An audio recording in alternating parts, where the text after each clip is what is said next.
I think these speeds are mind-blowing when you try and wrap your head around them or even imagine them. Here's a snapshot of someone's visual representation of what the solar system is doing according to the science and the speeds that I just shared. I think it's pretty wild when you just stop and look at this and think about it, because we're just flying through space. We're just a big rock moving around with other big objects. I do find it interesting that we're taught all of this as fact, except there are a lot of great unknowns. And all we have are primarily CGI videos and composite images to look at and review. And if you aren't picking up what I'm putting down, then let me be really blunt here.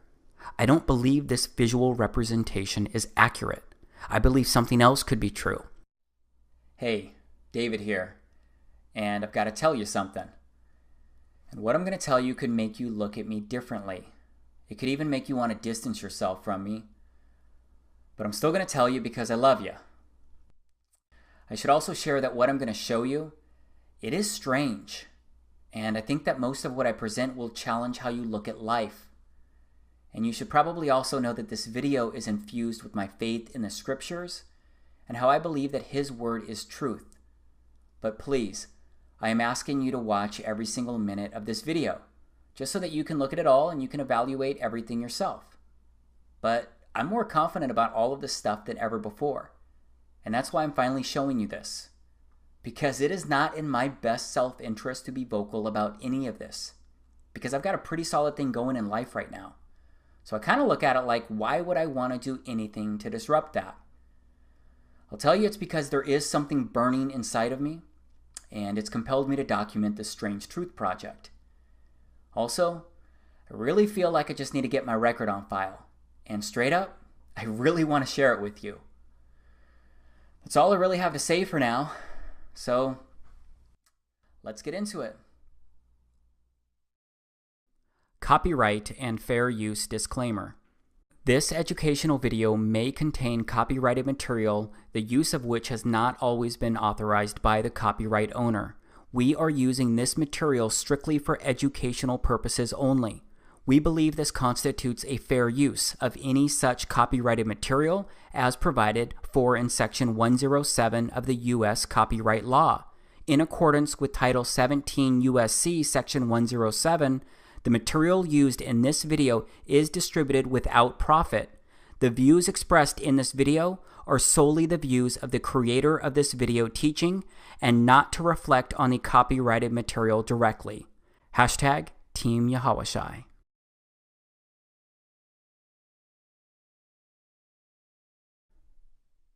This is the moon as seen from Northern California. I used my Nikon Coolpix P900 to record this. It's actually pretty amazing how close I can zoom in on it. Just how clearly I can see it, even in the daylight. I can actually zoom in closer to craters to look at those if I wanted. Yeah, I've gotten pretty good at zooming in on this stuff in the sky. This is Jupiter. It's a planet, as I'm sure you've heard. It's one of the gas giants. I didn't really know very much about Jupiter or much about anything in outer space until I started recording the sky using my camera. But you can see this here. Jupiter looks really cool. It seems to have waves running through it. There's a flickering within it, and it looks a lot like a glowing light. This is Venus. Venus is the second planet from the Sun. It's the second brightest natural object in the night sky after the moon. If you didn't know, Venus is a terrestrial planet, and it's sometimes called Earth's sister planet, or twin, because of their similar size, similar mass, similar proximity to the Sun. Here's Venus slowed down a bit. Venus seems to have waves running through it too. Venus isn't the only object in the sky that does this though. So let's look at a few stars. This is Vega. It's the fifth brightest star in the night sky, and it's the second brightest star in the northern hemisphere, which is where I'm at in the United States. But just look at it. There are some really unique colors in there. It also looks like it's pulsing and waving and moving around inside of it. It also has these ring-looking things going around inside of it from its center to the edges. And just like Venus, Vega has some kind of dot right in the middle of it. But let's look at another star. So this is Arcturus. Arcturus looks like a disco ball with so many amazing colors flashing inside of it. Arcturus is the fourth brightest star in the sky, and the brightest star in the northern celestial hemisphere. It's straight up amazing and beautiful. This is Polaris. It's also called the North Pole Star, which is also in the northern hemisphere. Notice how this star doesn't move across the frame of my camera. Remember how all of the previous objects I showed you so far, they moved pretty quickly across my lens when I recorded them. Well, as you may know, Polaris doesn't move more than a degree, and all of the circumpolar stars in the northern hemisphere rotate around Polaris. I'm curious if you've ever seen recordings of planets or stars in the night sky like what I just showed you, because there's no doubt the moon looks the same as what you've probably seen. But when it comes to planets and stars, I bet that you've primarily seen images like these. I think it's odd how different these online images look versus what I actually recorded and what I actually observed with my camera. I just wish that some of the normal observations came up at the top of some of the online searches I do. I found a lot of things odd and kind of strange and surprising recently, and that didn't start happening until this year, 2017. Because I actually started looking up. I started looking at the daytime sky, started looking at the clouds and how different they can be from one day to the next. I looked at planes flying across the blue sky. I looked at the sun behind the clouds. I looked at the clouds floating across the sky. And I started paying attention to the moon in the daytime, in the nighttime. I started looking at the moon's different phases, its different colors. This is a waxing crescent moon. This is a full moon. And like I mentioned earlier, I bought a unique camera to record all of this. It's the Nikon Coolpix P900. I bought it to personally study all of these things as I looked up and took some interest in the sky.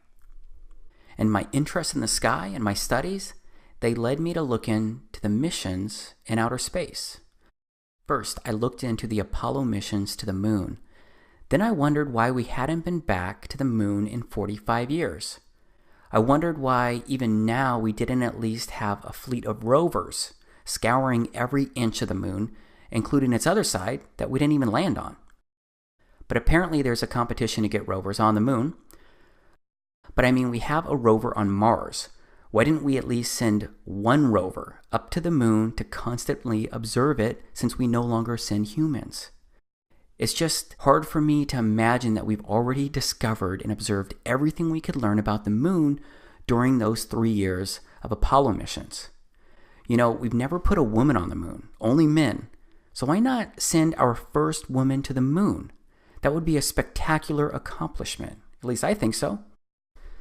But then I came across a video of Don Pettit. He's a very outspoken NASA astronaut who's been to outer space 3 times. He said this is why we haven't been back to the moon. I'd go to the moon in a nanosecond. The problem is we don't have the technology to do that anymore. We used to, but we destroyed that technology, and it's a painful process to build it back again. Then I found out about the Van Allen radiation belt. Here's what a NASA engineer has to say about the Van Allen radiation belt. We are headed 3,600 miles above Earth, 15 times higher from the planet than the International Space Station. As we get further away from Earth, we'll pass through the Van Allen belts, an area of dangerous radiation. Radiation like this could harm the guidance systems, onboard computers, or other electronics on Orion. Naturally, we have to pass through this danger zone twice, once up and once back. But Orion has protection. Shielding will be put to the test as the vehicle cuts through the waves of radiation. Sensors aboard will record radiation levels for scientists to study. We must solve these challenges before we send people through this region of space. Sensors aboard will record radiation levels for scientists to study. We must solve these challenges before we send people through this region of space. So yeah, I found it really interesting what that NASA engineer said about the Van Allen belt. And it turns out that other NASA folks have said the same thing about leaving low Earth orbit. And what comes after the International Space Station once its mission is over? How do we ensure the presence of humans in space? Well, that's a great question. The plan that NASA has is to build a rocket called SLS, which is a heavy lift rocket. It's something that is much bigger than what we have today, and it will be able to launch the Orion capsule with humans on board, as well as landers or other components to destinations beyond Earth orbit. Right now, we only can fly in Earth orbit. That's the farthest that we can go. And this new system that we're building is going to allow us to go beyond and hopefully take humans into the solar system to explore. So the moon, Mars, asteroids, there's a lot of destinations that we could go to, and we're building these building block components in order to allow us to do that eventually. The technologies that we're testing out on Space Station are definitely helping us with our goals of going beyond low Earth orbit. So we have a really robust exploration program at NASA. And here's a quick look at the technology that we used to make it to the moon. Here's an image of the command module being rescued in the ocean. This made it to the moon and through the Van Allen belt and back to Earth. Here's video of a command module taking off from the moon. Here are some images I downloaded from NASA's website showing the module and a close-up of the technology that we sent to the moon. So yeah, I was surprised to hear about the Van Allen belt because we went to the moon 9 times and sent 12 men during the Apollo missions from December of 1968 to December of 1972. I'm kind of a detail-oriented guy, so I wanted to learn more about all this because while I'm detail-oriented, I'm also pretty cynical and extremely curious about things that don't immediately click. But I got sidetracked during my research because I came across Neil deGrasse Tyson saying something kind of weird.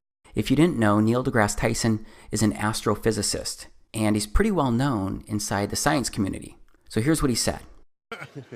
So you spin, when you spin pizza dough, it kind of flattens out. Yeah. Gets wider in the middle. And so Earth, throughout its life, even when it formed, it was spinning. And it got a little wider at the equator than it does at the poles. So it's not actually a sphere, it's oblate. And officially it's an oblate spheroid. That's what we call it. But not only that, it's slightly wider below the equator than above the equator. A little chubbier. A little chubbier. Yeah. Chubby's a good way. It's like pear-shaped. Yeah. I researched this statement because it didn't make sense to me. And yeah, if you watch the whole video of when he says this, he gets into sea levels and more. But I gotta tell you, he didn't mean the statement as a joke. But it still seems like a joke because who says the Earth is pear-shaped? Pretty odd, right? Either way, his statements and my research led me to download just more images and more videos from NASA's actual website. These are a few of their images of Earth that they took from space. And as I was downloading and researching photos and videos at NASA's website of our first moon landing, the Apollo 11 mission, I discovered something pretty crazy. Apparently, NASA lost the tapes that recorded data of the original Apollo 11 moon landing in 1969. The tapes included biomedical data on astronauts, video footage of the Apollo 11 landing, and all of their telemetry and engineering data.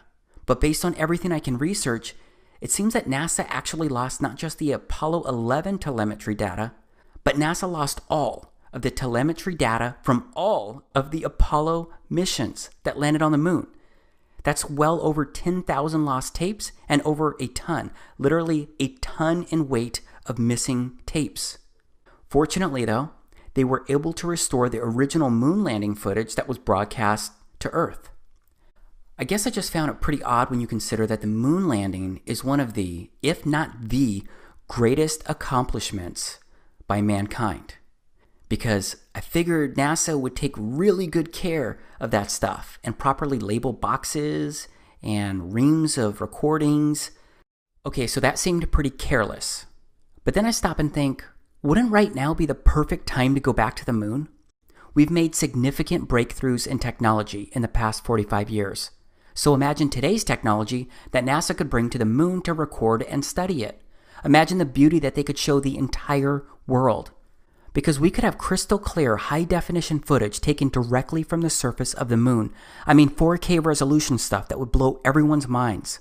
But instead, everyone seems to be okay with not going back. And that's despite the original video of our first ever moonwalks during the Apollo 11 mission being destroyed.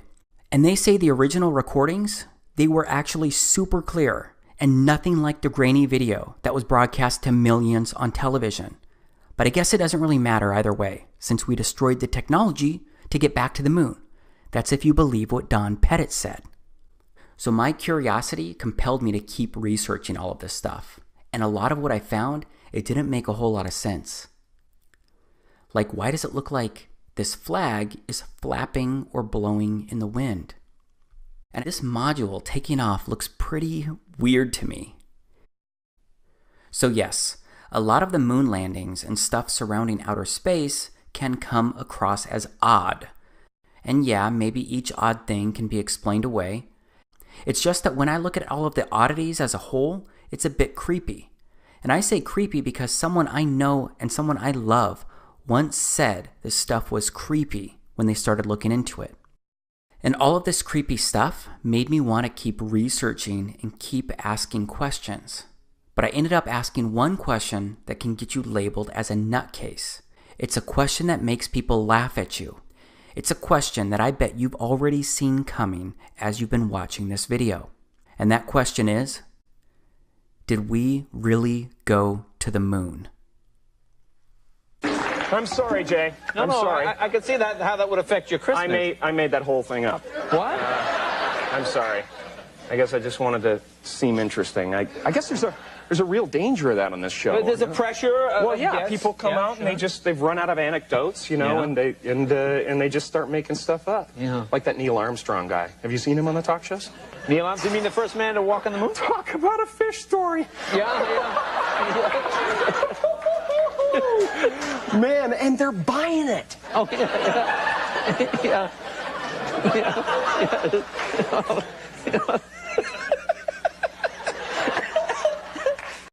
Yep, we all know that people get labeled crazy or get called conspiracy theorists for questioning the Apollo missions or if we ever went to the moon.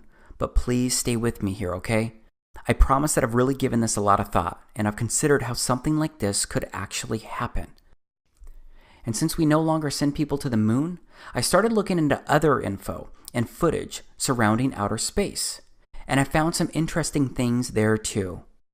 This is Gemini 4 that was completed in June of 1965.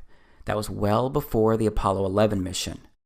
This is the first American spacewalk recorded using an 18mm lens camera, and it recorded at 6 frames per second. But straight up, this looks like stop motion video to me. Back to what's odd. And it's that I can't find any other video of astronauts turning their helmets.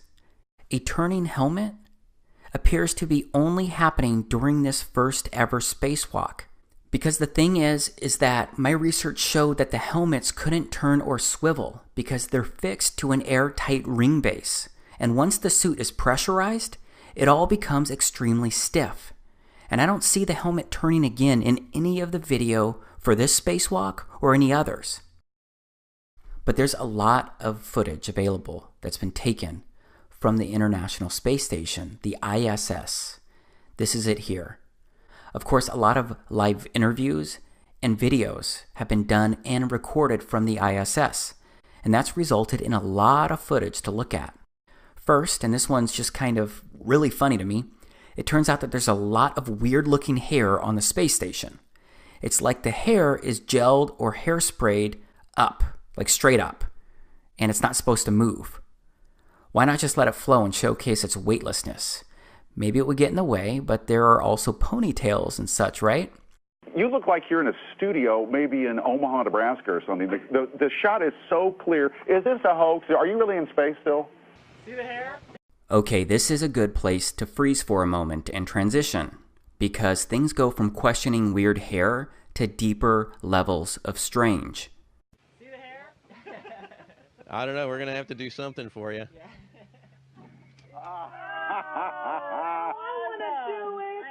Oh, yeah, I can do that. Watch this. It looks like this guy is grabbing a wire attached to the guy next to him. He's not grabbing air, and there is no reason why any of these guys would be wearing wires in space. Someone I know wondered that when I showed them this video.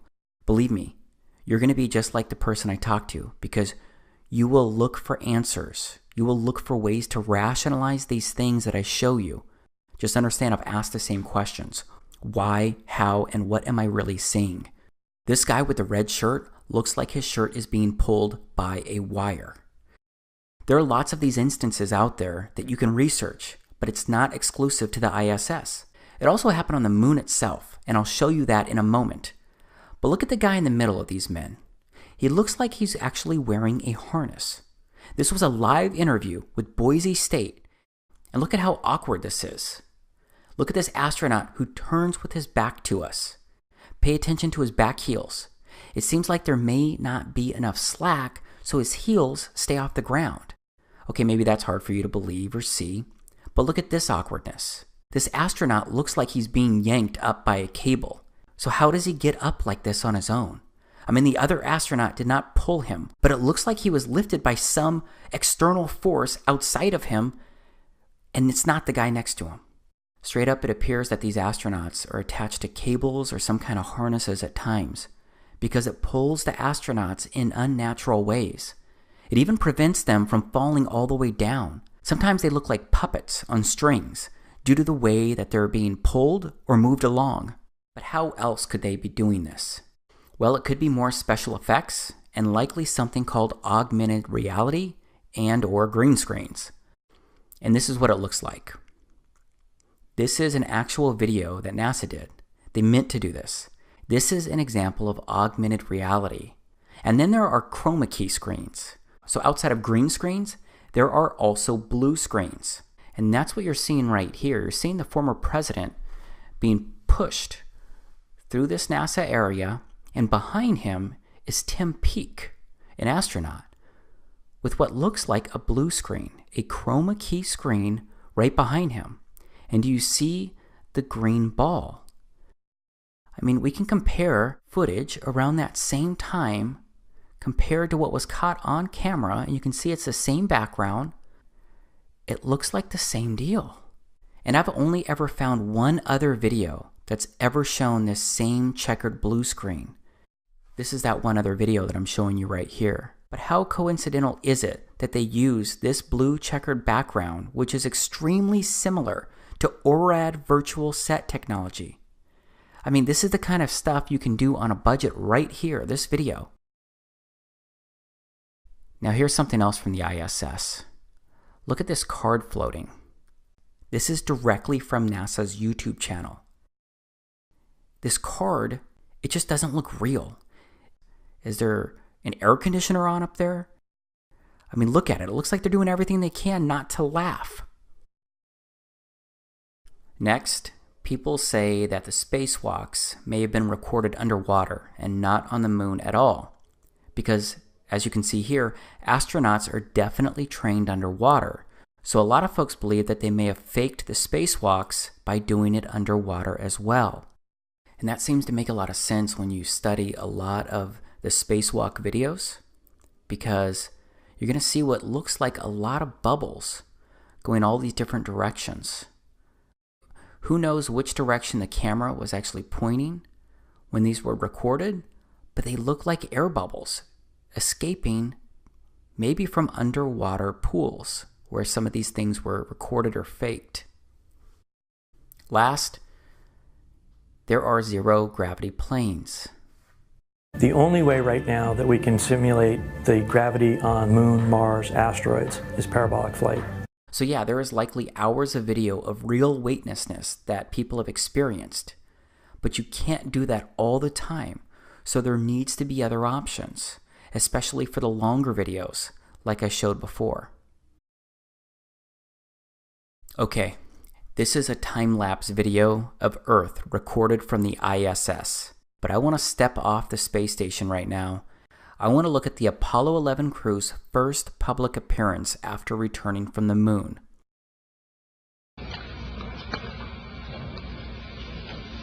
It was our pleasure to have participated in one great adventure. It's an adventure that took place not just in the month of July, but rather one that took place in the last decade. we all here and the people listening in today had the opportunity to share that adventure over its developing and unfolding in the past months and years. It's our privilege today to share with you some of the details of that final month of July that was certainly the highlight for the three of us of that decade. So a lot of people question that video and the emotions that they showed at this press conference, especially Neil Armstrong, who was in the middle. But yeah, it looks like maybe they were impacted by being on the moon. That could be a significant moment. Just as a heads up, this news conference occurred on September 16th, 1969, and these astronauts returned to Earth on July 24th, 1969. So yeah, it's less than 2 months for them to get their bearings, but it turns out that they did forget a lot in that short time frame. When you looked up at the sky, could you actually see the stars and the solar corona in spite of the glare? We were never able to see stars from the lunar surface or on the daylight side of the moon by eye without looking through the optics. I don't recall during the period of time that we were photographing the solar corona what stars we could see. I can't imagine that he was debriefed and that kind of question wasn't asked. What he saw, what he felt, what he experienced while on the moon. And now listen to Mike Collins, who was sitting to the left of Neil Armstrong. I don't remember seeing any. Neil, you were a little bit concerned, you said about... So now Mike doesn't remember seeing any stars either. We have to remember that the reporter asked about them looking up at the sky and if they could see the stars based on the circumstances. So Mike Collins' answer has got to apply to his experience in the command module itself because he didn't walk on the moon or go down to its surface. But let's look again at Neil's response to what Mike said. I don't remember seeing any. Neil, you were a little bit concerned, you said about... Notice his body language, and it looks like Neil even whispers something under his breath to Mike. Was he telling him to simply shut up? I don't know, but the interaction looks really odd to me. All right, here is another interview with Neil Armstrong. And right after I show you this quick piece, I'll immediately share a few more statements made by other astronauts who shared what they could or couldn't see while in outer space. Mr. Armstrong, I do realize that when you were on the moon, you had very little time for gazing upwards. But could you tell us something about what the sky actually looks like from the moon, the sun, the earth, the stars, if any, and so on? The sky is a deep black when viewed from the moon, as it is when viewed from cislunar space, the space between the Earth and the moon. The Earth is the only visible object other than the sun that can be seen, although there have been some reports of seeing planets. I myself did not see planets from the surface, but I suspect they might be visible. From Mark Cameron. This is from Mark Cameron. Whilst in space, have you ever looked away from Earth into the black void? Yeah. All because the you can time. see. Because you can see the stars. Oh yeah. You know, and pretty much all the time you can see the stars. The sky is a deep black when viewed from the moon, as it is when viewed from cislunar space, the space between the Earth and the moon. Space, and you're on the sun side of the orbit. The sunlight washes out all the starlight, so you can't see any stars, just like here on Earth. There's all the stars there, and the cool thing is about it, you can see it during the day. Yeah, you can, and there's more than stars. You can see planets. You can see moons. You see the gas Magellan clouds of the you Milky Way see galaxy. the Magellan. Pretty much all the time you can see the stars. Then when you look out into deep space away from the sun, it's the darkest black you can imagine. So this black space you're looking at on your screen right now could or couldn't be what you see when viewing outer space from outer space. I guess you have to go to outer space or walk on the moon to confirm this truth for yourself.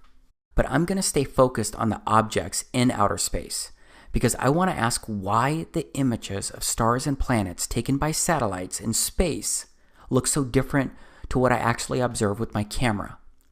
Here's Venus again, as seen through my Nikon P900. Here's Arcturus again. Here's Vega again. Here's another star, Antares. It looks pretty cool too. I showed you my online research earlier, except I can't find any video of these amazing stars or planets that were taken by NASA. Now we're looking at NASA's website. From 1 million miles away, NASA camera shows moon crossing face of Earth. It says a NASA camera aboard the Deep Space Climate Observatory Discover captured a unique view of the moon as it moved in front of the sunlit side of the Earth last month. The series of test images shows the fully illuminated dark side of the moon that is never visible from Earth. The images were captured by NASA's Earth Polychromatic Imaging Camera, EPIC, a 4-megapixel CCD camera and telescope on the Discover satellite orbiting 1 million miles from Earth. First off, that looks very similar to the same side of the moon that I look at. Be interested to know if it's identical. But here below it says this animation features actual satellite images of the far side of the moon, illuminated by the sun, as it crosses between the Discover spacecraft's Earth Polychromatic Imaging Camera EPIC and telescope. This is supposed to be the moon passing the Earth from 1 million miles away. So yes, at the same time, I'm criticizing and thinking that their video, their animation doesn't even look real, but I'm also still wondering why we just don't have more videos by NASA of outer space itself. But there are some recordings out there. There's the Cassini spacecraft out there near Saturn that recently plunged into Saturn. And then there is the Juno spacecraft observing Jupiter. But I'm sorry, all of these look like CGI images to me. They just don't look real. So these spacecraft are satellites, right? What about satellites in general? I looked up satellites online, and the satellites are all CGI or fake-looking images when I search them. That doesn't prove anything, but it's another place where primarily CGI images are found when you start researching this kind of stuff. And I do think there's a lot more CGI out there because there's more stuff that just doesn't seem right when you start looking into it. Like the SpaceX missions. These are landings recorded by SpaceX and published by them. This is CRS-6. This is CRS-8. This is CRS-10. This is CRS-11. Again, this just doesn't look real to me. And how can a rocket steer a landing like this? These rockets are like huge, massive, heavy sticks, except they can rocket to the ground in reverse. They can take off right, re-enter, flip around, and come to the ground in reverse and land with this kind of crazy precision using these tiny little fins. They're not even fins. They don't have wings. So yeah, this is a lot that I'm showing you, a lot that I'm asking you to question. But that's because there's a rabbit hole of random things that just don't make sense, and they don't look real. And then there is a film positioning itself as a documentary called A Funny Thing Happened on the Way to the Moon. And while it looks like there's some disinformation in this video, it does address a few things that kind of make you think twice. It does seem to address some valid questions. Here's some video from it. The cost of the 3 moon rovers in 21st century currency? Nearly $60 million each, though they had fewer parts than a Jeep. Where was all this money going? Then there's the flag, blowing in the wind, at least twice, on the atmosphereless moon. Here the editor cuts to a still shot of the flag, just as the effect becomes noticeable. Here it is unchecked. This rare clip attained decades ago, was never re-released with the inevitable increase in experience and scrutiny. To demonstrate 1/6 gravity, a bouncy, floaty feel to the astronauts' movements would be similarly achieved with relative simplicity. Slow motion. You are viewing the scenes as they aired more than 30 years ago. Now let's look at them with the speed doubled. It becomes discernible that they are, in fact, in Earth's gravity, and are no more leaving the ground than they would on Earth. It is clear from these rarely seen colour television pictures that the crew of Apollo 11 brought a high-resolution colour video camera with them on their mission, yet the only pictures broadcast live from the moon's surface were these from a low-definition black and white camera.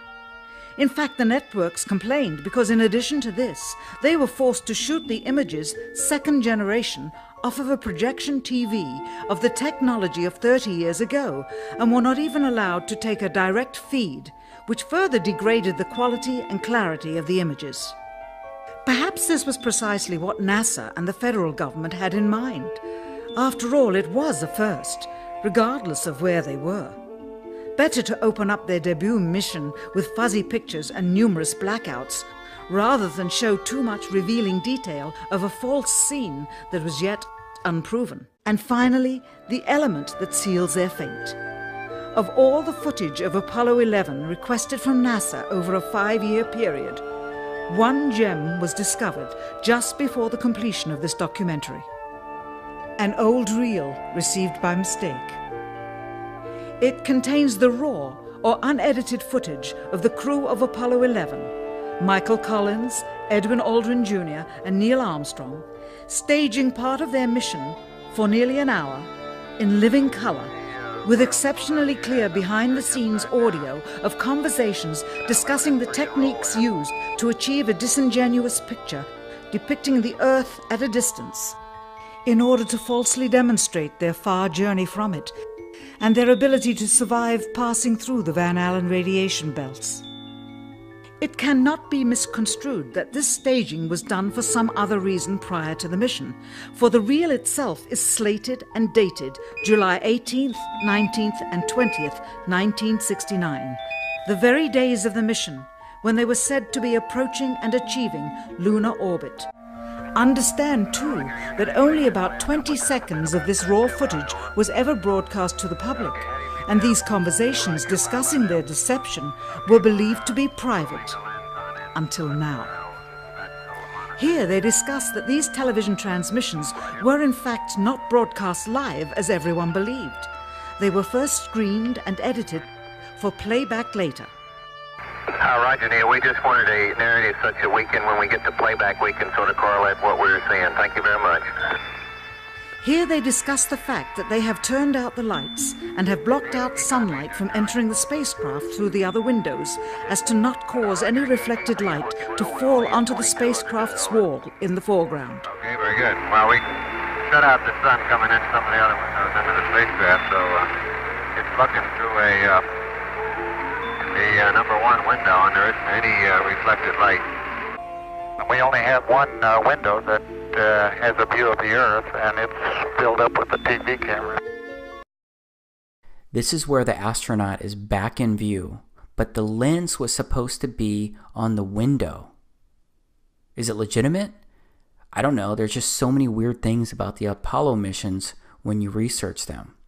And again, I'm not vouching for a funny thing happen on the way to the moon, but it does address a few questions that seem to make sense, that seem to be worth asking. And then there are the space shuttles, which are supposed to be gliders when they re-enter our atmosphere and they land. So space shuttles don't have the appearance of what you would think is a glider, and they make what appears to be lots of crazy loud jet propulsion noises when landing on runways, just like regular jets do when they're landing.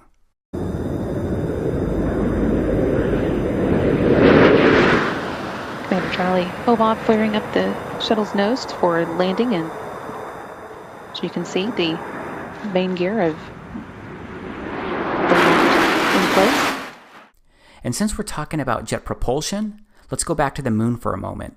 because some have pointed out how there's no crater underneath the lunar module landing. The jet propulsion would have likely created a crater, or at least some type of big marking from its landing. There isn't any dust anywhere though, not even on the legs or feet of the module. I would think that some kind of dust or rocks should have been blown around from the lunar module landing on the moon.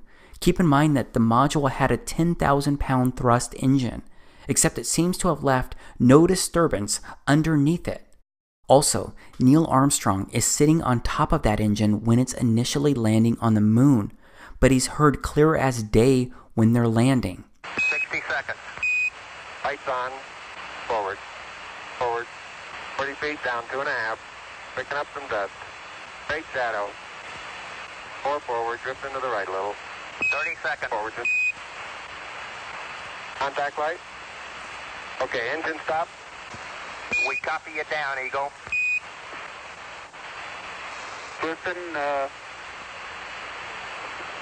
Tranquility Base here.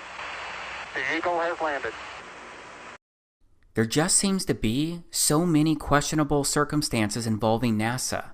And yeah, this next one, I'm talking about the Space Shuttle Challenger of 1986 that exploded soon after takeoff.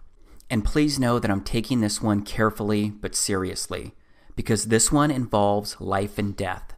I just believe there are enough intriguing questions about the crew members on that exploding ship to touch on it here.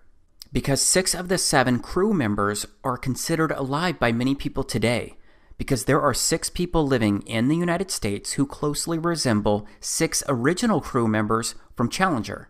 The Challenger's commander was Francis Richard Scobie. Today there's a Richard Scobie who is CEO of a Chicago marketing company. These guys have some eerily similar features, like the same kind of wide-set eyes that both seem to be tilted in their corners.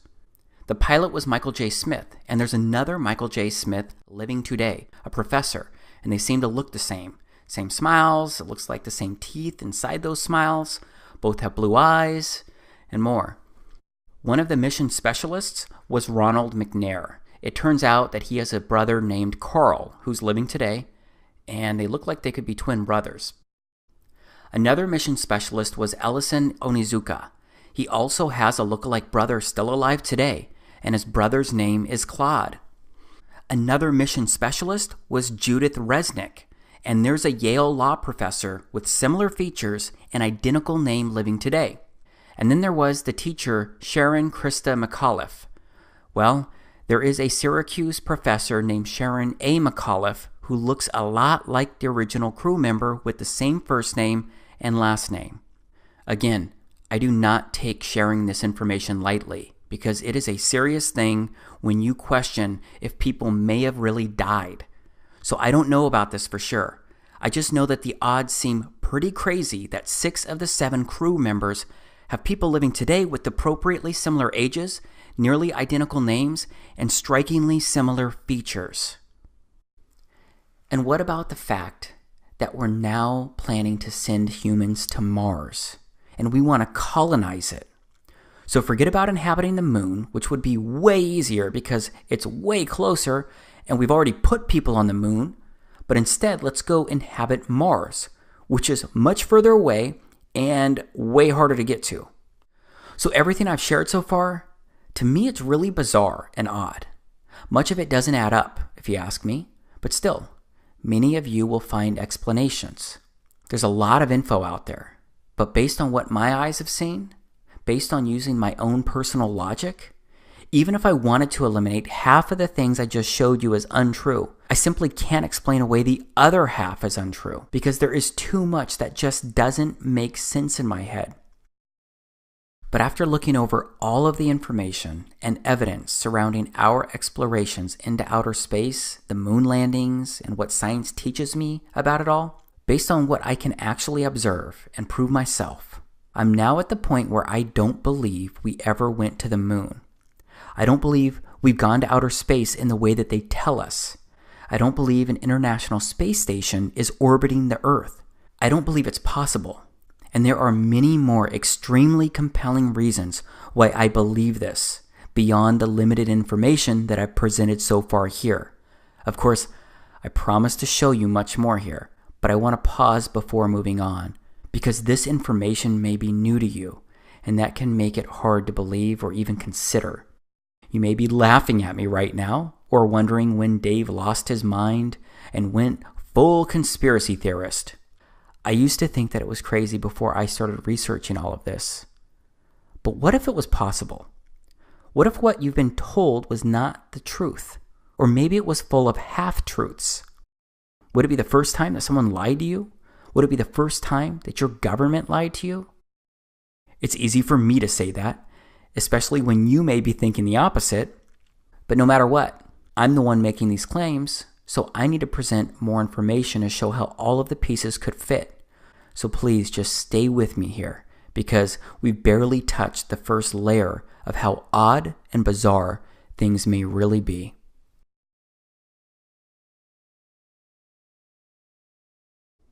Okay, Earth is what we're going to get into right now. We're going to focus on the place that you and I both live and exist. First off, what does the Bible say about Earth? Let's look at the first book of the Bible and see how the story of creation begins. In the beginning, Elohim created the heaven and the earth was without form and void, and darkness was upon the face of the deep, and the Spirit of Elohim moved upon the face of the waters. So that said, Earth came into existence on the first day of creation, except the God of the Bible withheld the creation of the sun, moon, and stars until the fourth day, which is revealed inside Genesis chapter 1, verses 1 through 14. So the way that I read that is that Earth is unique, and it holds center stage inside God's creation. But whether you are a Christian or not, isn't it at least possible that Earth could be the center and heart of everything? But whether you believe that Earth is the heart or not, it turns out that it's really hard to get good photos of Earth. And obviously, we have to go to outer space to get photos of Earth itself. This is an article at the White House, A New Blue Marble. July 20th, 2015, NASA releases its new blue marble photo, first such photo since 1972. No one on this planet had ever seen a whole picture of the Earth until 1972. And you can see it's also at medium, and that's where I'm going to go to now to look at that because it has a cleaner layout. You can see it's the same deal by Scott Kelly, NASA astronaut. No one on this planet had ever seen a whole picture of the Earth until 1972. Then you get the blue marble. This is a photo of it.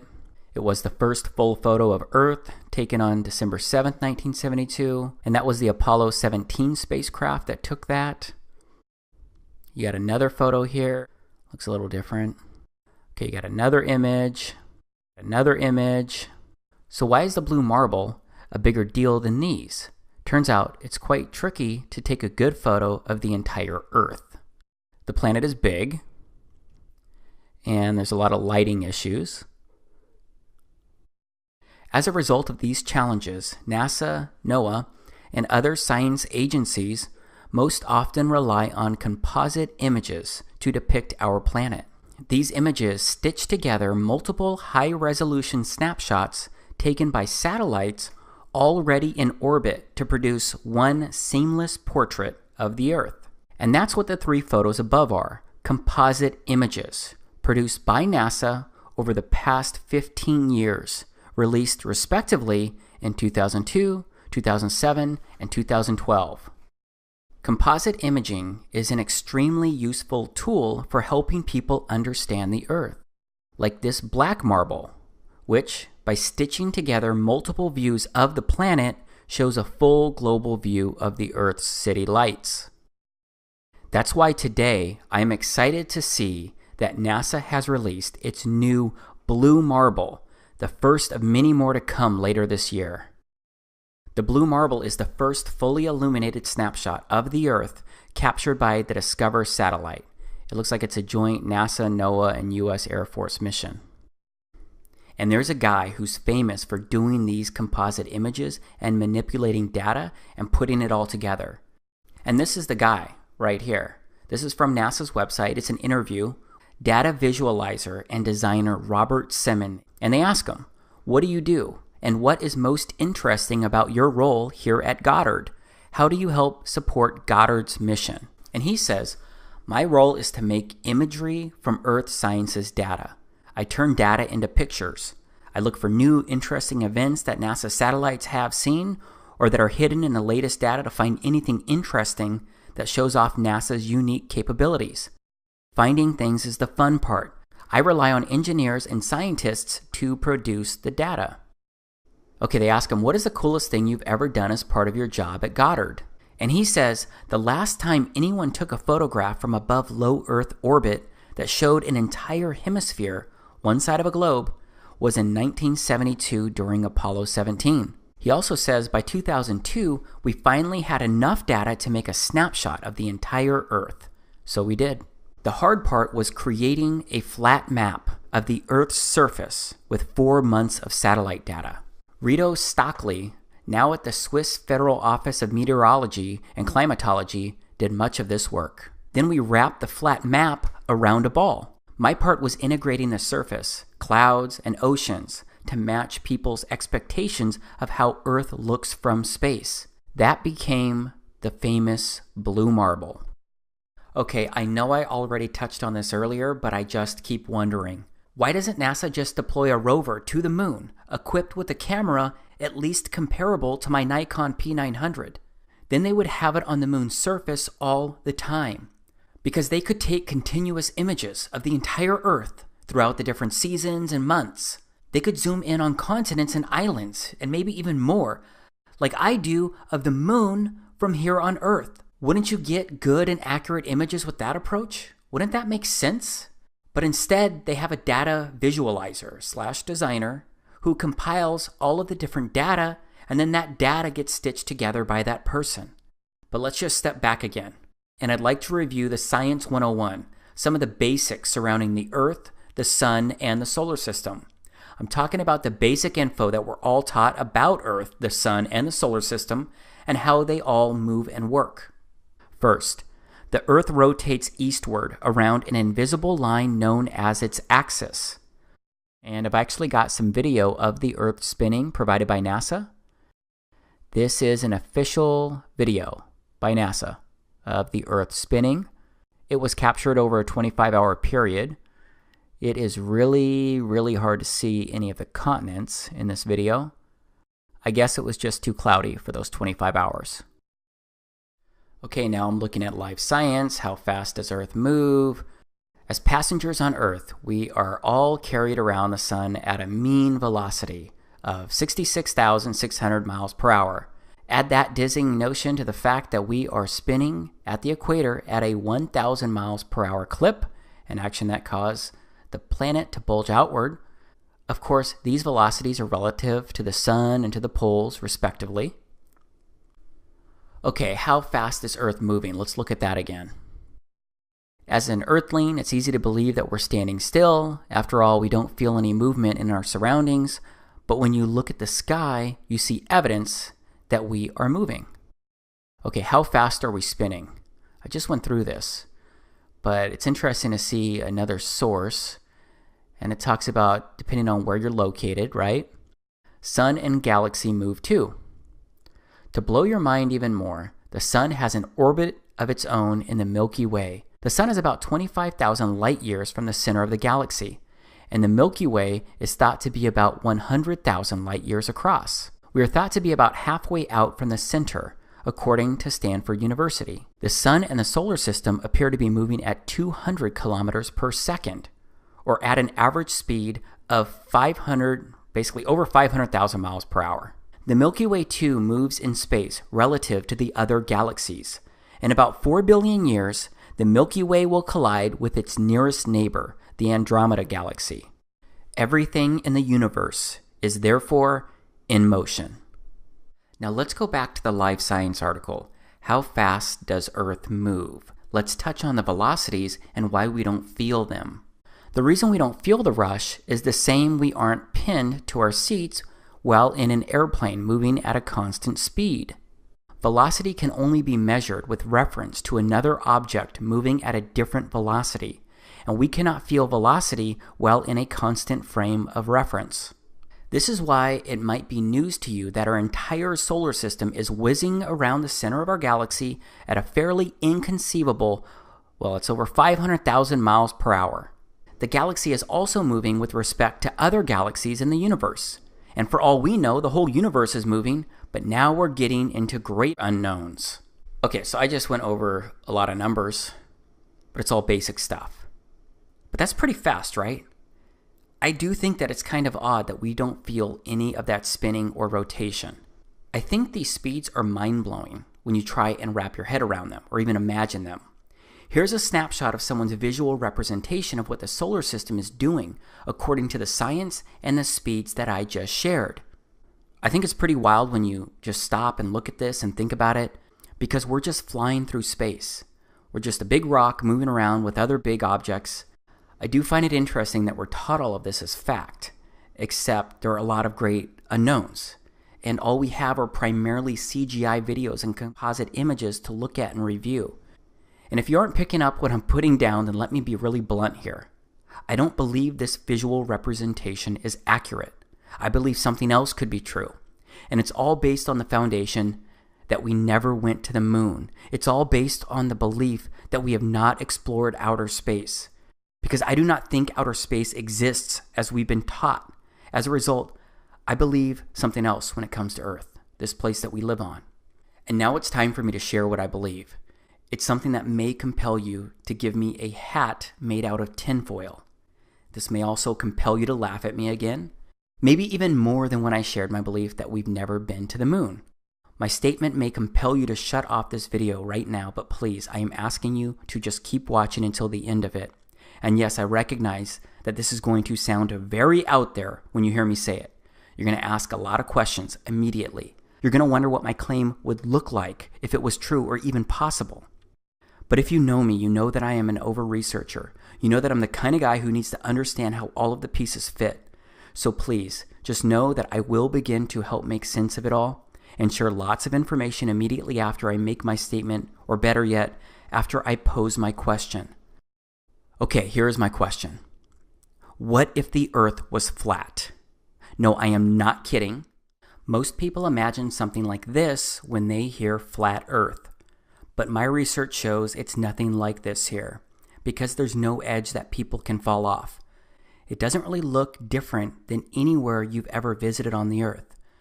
Again, I know this is an out there statement, but I promise I will provide detailed information on how this could work and what it could look like.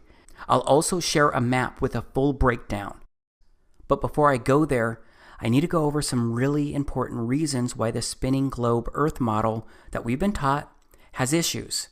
It may be stuff that you've questioned before, and it probably includes stuff you haven't considered.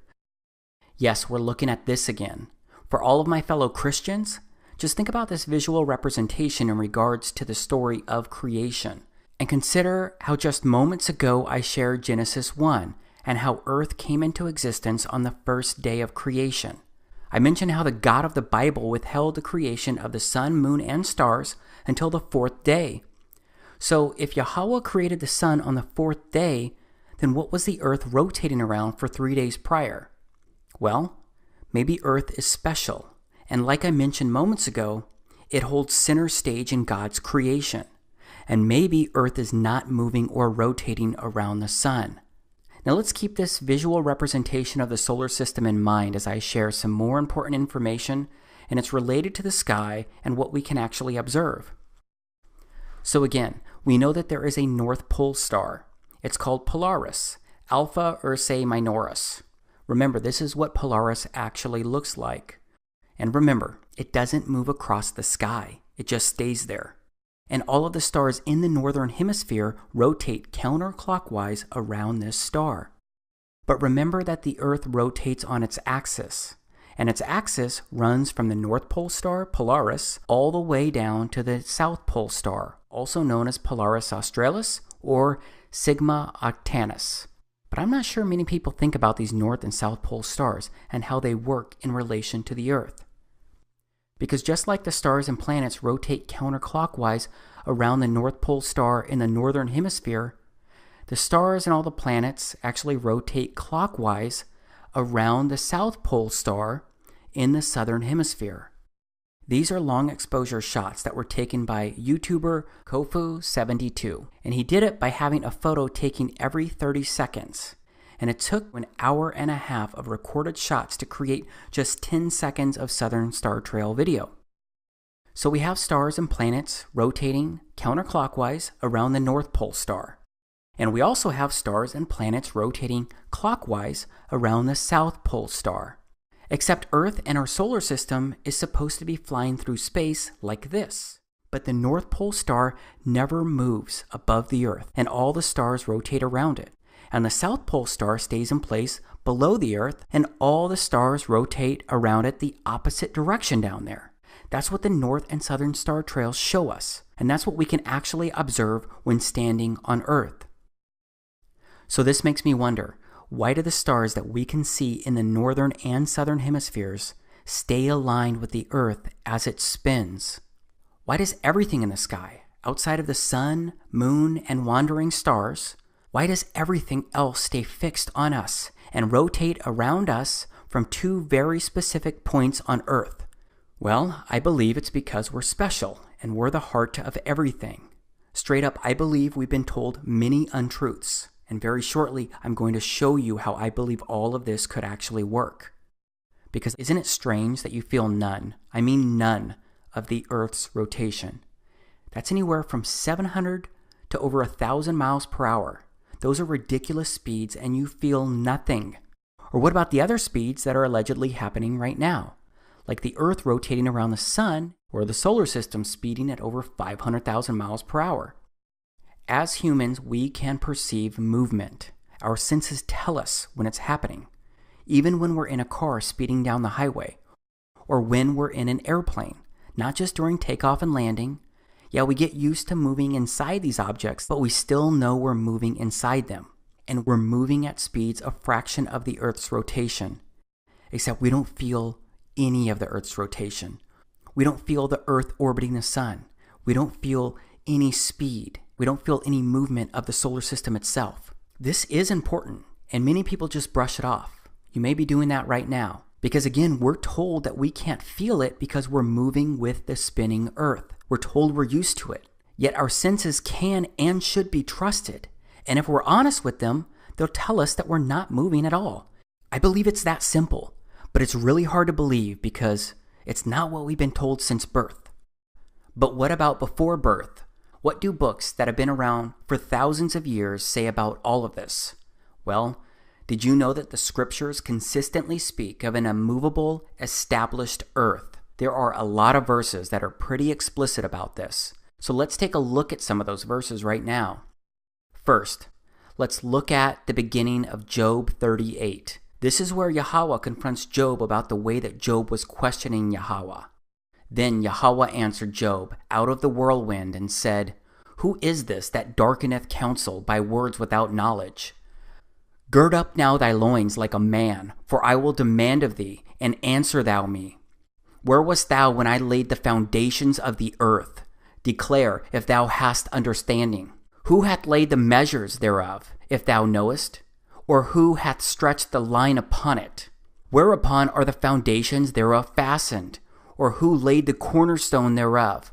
When the morning stars sang together, and all the sons of Elohim shouted for joy? Or who shut up the sea with doors, when it brake forth, as it had issued out of the womb? When I made the cloud the garment thereof, and thick darkness a swaddling band for it, and brake up for it my decreed place, and set bars and doors, and said, Hitherto shalt thou come, but no further. And here shall thy proud waves be stayed. Hast thou commanded the morning since thy days, and caused the dayspring to know his place, that it might take hold of the ends of the earth, that the wicked might be shaken out of it?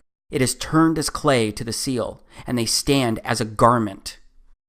So Yahweh speaks of foundations, and the foundations of the earth being fastened, and a cornerstone being laid. He speaks of the ends of the earth. Yahweh, the God of the scriptures, basically says to Job, who are you to question how anything on earth works when you weren't even there when I created this place? I gotta say that this feels very similar to today, because it seems like everywhere I look, I see mankind giving explanations about how Earth works and how the solar system works, along with how everything works that actually came into existence around us. And those theories are basically presented as facts. So I think these verses from Job should be deeply considered as I continue, because I'm going to read a few more verses that speak of the earth being fixed and seemingly flat. This is 1 Chronicles 16:30. Fear before him all the earth. The world also shall be stable, that it be not moved. This is Psalms 93:1. Yahweh reigneth. He is clothed with majesty. Yahweh is clothed with strength. Wherewith he hath girded himself. The world also is established, that it cannot be moved. This is Psalms 96:10. Say among the heathen that Yahweh reigneth. The world also shall be established, that it shall not be moved. He shall judge the people righteously. This is Psalms 104:5. Who laid the foundations of the earth, that it should not be removed forever? This is Psalms 19 verses 4 through 6. Their line has gone out through all the earth, and their words to the end of the world. In them hath he set a tabernacle for the sun, which is a bridegroom coming out of his chamber, and rejoiceth as a strong man to run a race. His going forth is from the end of the heaven, and his circuit unto the ends of it, and there is nothing hid from the heat thereof. This is Ecclesiastes chapter 1, verses 5 through 6. The sun also ariseth, and the sun goeth down, and hasteth to his place where he arose.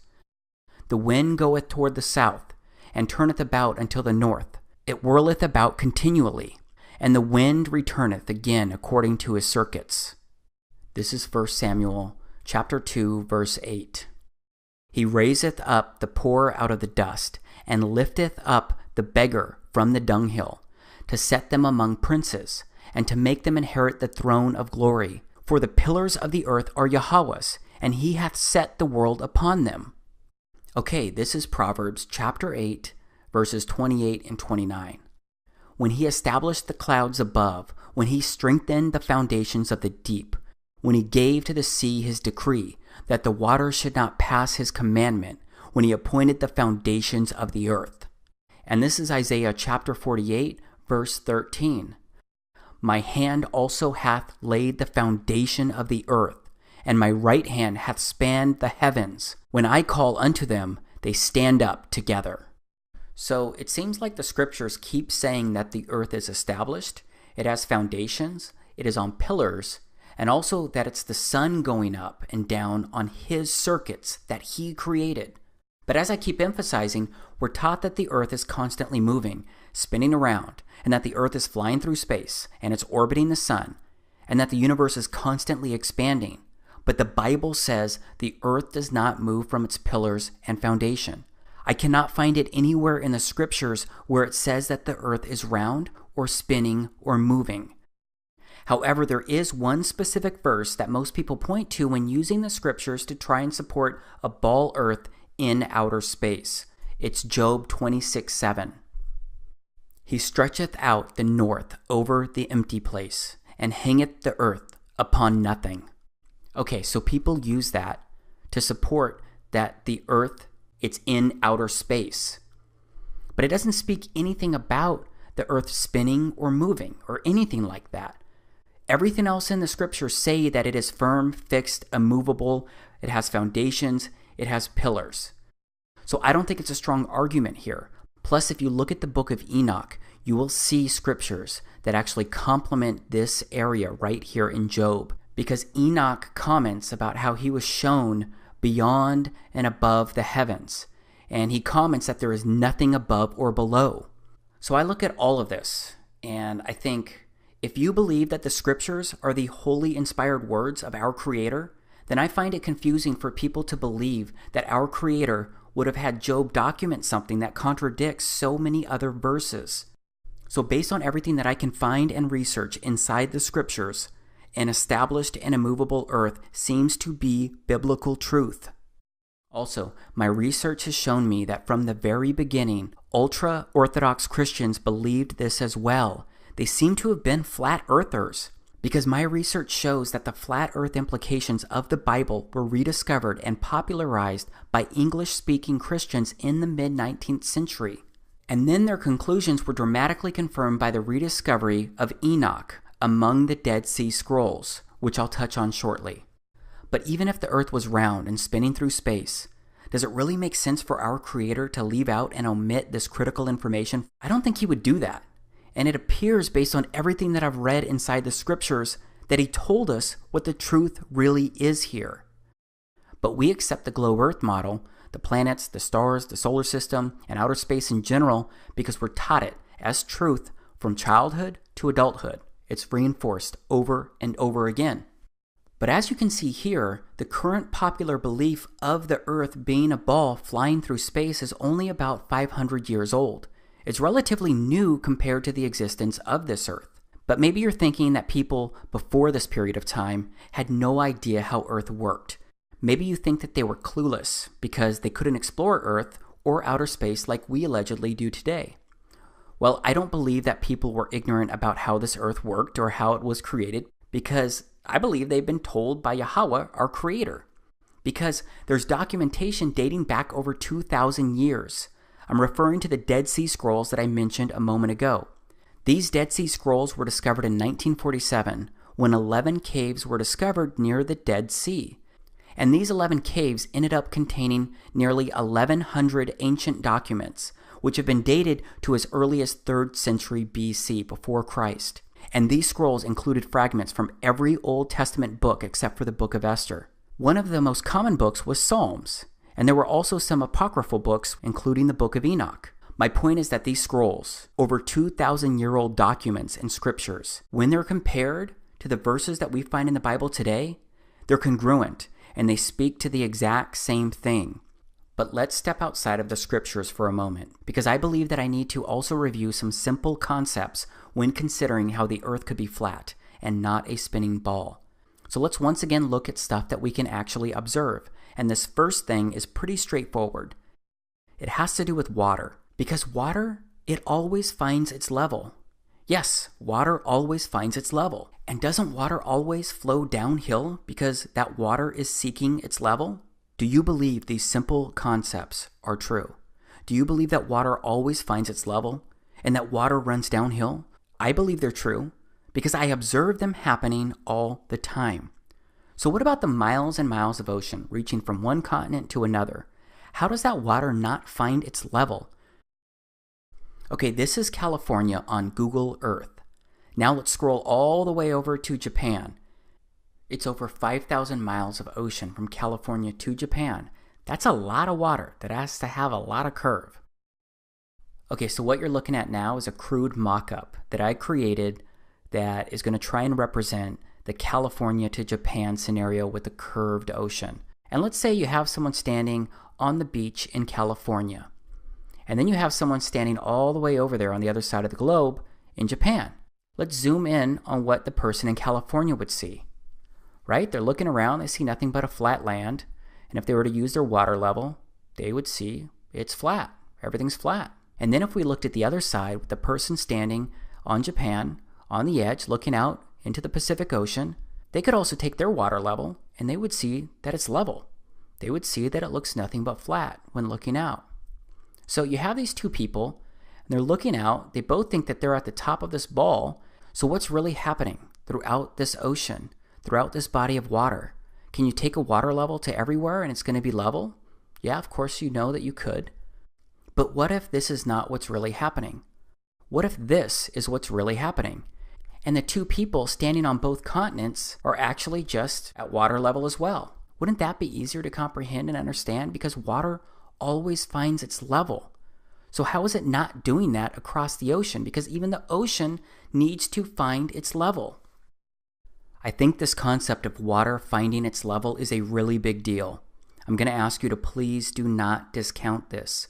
And when it comes to water always finding its level, I've actually got a couple friends who are doing a world record water level test. Their names are Ronnie Harris and Jason Laufenberg. They run their own YouTube channels, but also run a shared channel at Beyond Flat Earth. And while I don't agree with everything that they've ever shared, we do agree on a whole lot, especially the Earth being flat. And I'm grateful to them because they've helped me discover and research so much. So they're going to do a world record water level test, which I'm fully supporting. It's going to be pretty simple with a total of 3 miles worth of hoses. Obviously, it's going to have some water, a surveyor, and a bit more. So just go to YouTube and search World Record Water Level Test to learn more about it or even support it. Now let's keep moving along because I want to talk about gravity. Because we're told that gravity is what makes much of this happen, right? And gravity must exist and it must be true for the ball Earth to exist. So what do we know about gravity? Well, here's what one of the most popular leaders in science says about gravity. What is gravity? I have no idea. Okay, next question. Wow. No, here's the difference. We can describe gravity. We can say what it does to other things. We can measure it, predict with it. But when you start asking, like, what it is, I don't know. So to say, what is it? I think Einstein, in an Einsteinian answer, we would say gravity is the curvature of space and time. And objects will follow the curvature of space-time, and we interpret that as a force of gravity. That's probably the best answer I can give to a what is gravity question, or why is there gravity. That's the best I can do there. I think that's a good start. And I can also say that Einstein noted that matter tells space how to curve, space tells matter how to move. Okay, are you confused yet? Apparently, I need to be an astrophysicist to understand or attempt to explain gravity. But if you zoomed in on the Earth from outer space and looked at the edge of the Earth, then you could see some really interesting stuff. You would see people standing sideways or even upside down. You would see mountains with the water rushing in startling directions. Remember, NASA could have and could still show us these types of videos by having a camera like mine on the surface of the moon. They could easily zoom in on the side of the Earth like I zoom in on the side of the moon. Then they could show mountains and more on their sides or even upside down. So yeah, I've tried to wrap my head around gravity. Maybe my brain is just too simple to try and understand it though. Especially when I picture it working the way it's supposed to work all around the Earth. Because this is literally how it would look. Water flowing upside down. People standing upside down. Except we all picture ourselves upright on top of the ball Earth. Everyone always imagines they're standing at the top of the ball, but not everyone can be standing at the top of the ball, right? And it turns out that there are other explanations surrounding gravity, so I'd like to show you some of that right now. Alright, so this is a balloon filled with half helium and half air. It's not going anywhere, it's not going up or down, it is just floating. So gravity, it holds people, buildings, and these miles and miles of oceans that I mentioned earlier. All of it gets held to the Earth's surface because of gravity. But it can't actually pull down this balloon that's filled with half helium and half air.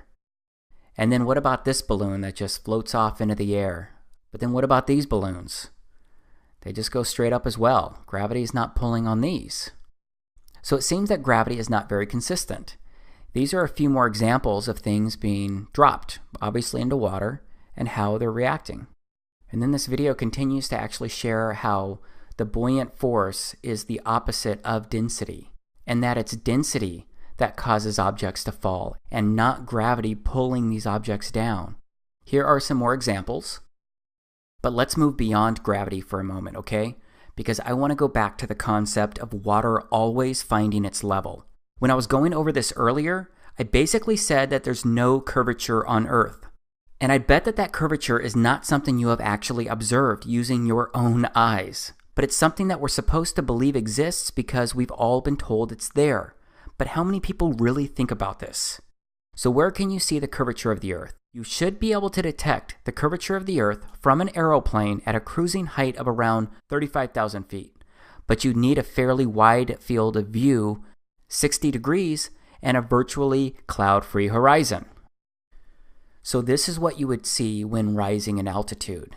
This video was actually recorded by people using balloons, and in some instances they were looking for the curvature of the Earth. As you can see, there's no curvature. Except you can see because of the lens, sometimes it distorts the Earth and it makes it look like there's curvature. And again, that's just the lens. I'm going to go over that in just a moment. But what is the math behind the curvature? This is the math that somebody did right here. And you can see here that it's a spherical trigonometry of a sphere with 4,000 mile radius. And you can see here from the center point to the surface of the Earth, it's supposed to be roughly 4,000 miles because that's the radius. You can see the math here and how it's working.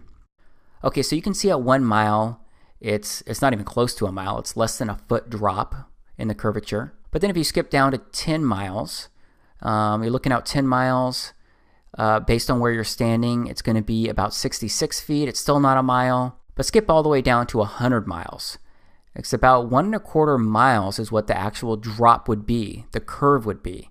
And you're looking at over 6,000 feet at that point. And then if you were to actually go to 1,000 miles, let's say you were looking 1,000 miles out from where you're standing, it's going to be a 128 mile curve and drop to that point out there from where you're standing 1,000 miles. And you can see it goes further and further. At 2,000 miles, you're looking at over a 500 mile drop based on where you're looking. Really quickly, what is a fisheye lens? A fisheye lens is an ultra-wide-angle lens that produces strong visual distortion intended to create a wide panoramic or hemispherical image. And it talks a little bit more about that. You can see what it looks like right here. And I gotta tell you that I was recently on a 14-hour flight where they used a fisheye lens to show the exterior to passengers through our television screens as we made our trip across the Earth. That fisheye lens made the outside surface look curved when we were in the air, except when we took off and landed, the same distorted curved proportions remained. And speaking of airplanes flying great distances, do planes constantly have to steer downward toward the Earth? Remember, they're covering a lot of distance and a lot of curvature in a very short amount of time. Now let's go back to the same mock-up that I created, the one that I used before, and let's say that an airplane is flying from one continent to the other. Let's use Japan and California again, because you're going to have an airplane right here, and it's going to have to take off on what it thinks is a flat surface, and it's going to have to cover the ocean, and it's going to have a certain trajectory, and it's going to go that distance for a certain amount of time. But what it really needs to do is curve around the Earth. So that means that that airplane, every so often, should actually be pointing down and changing its trajectory. It's going to have to keep doing that over and over and over again. But wouldn't it make more sense if it was actually just flying straight across a level ocean? Because doesn't water always find its level? And what happens when planes need to land? Let's look at another quick mock-up, because keep in mind that the Earth is rotating as airplanes are flying. And so what you got here is the Pacific Ocean in California. You've got your north, east, west, and south. Remember that the Earth rotates eastward, right? It's going to be moving this direction. But let's say we actually put an airstrip on California north to south. And let's say that we had an airplane that was going to land in the direction of north. As the airplane is landing and moving across the Earth, wouldn't the Earth's surface be moving eastward? So wouldn't airplanes have to take into account this movement? Wouldn't that be a challenge for them to land? Of course, I am aware that I guess some people say that we are in an enclosed atmosphere. So the atmosphere itself is moving with the Earth. But I still think about these kind of things, and it doesn't make complete sense. Something else that doesn't make sense when it comes to airplanes flying is a gyroscope. First, how does a gyroscope actually work? And what does it do? And how does it work in planes? Let's take a look at a quick video.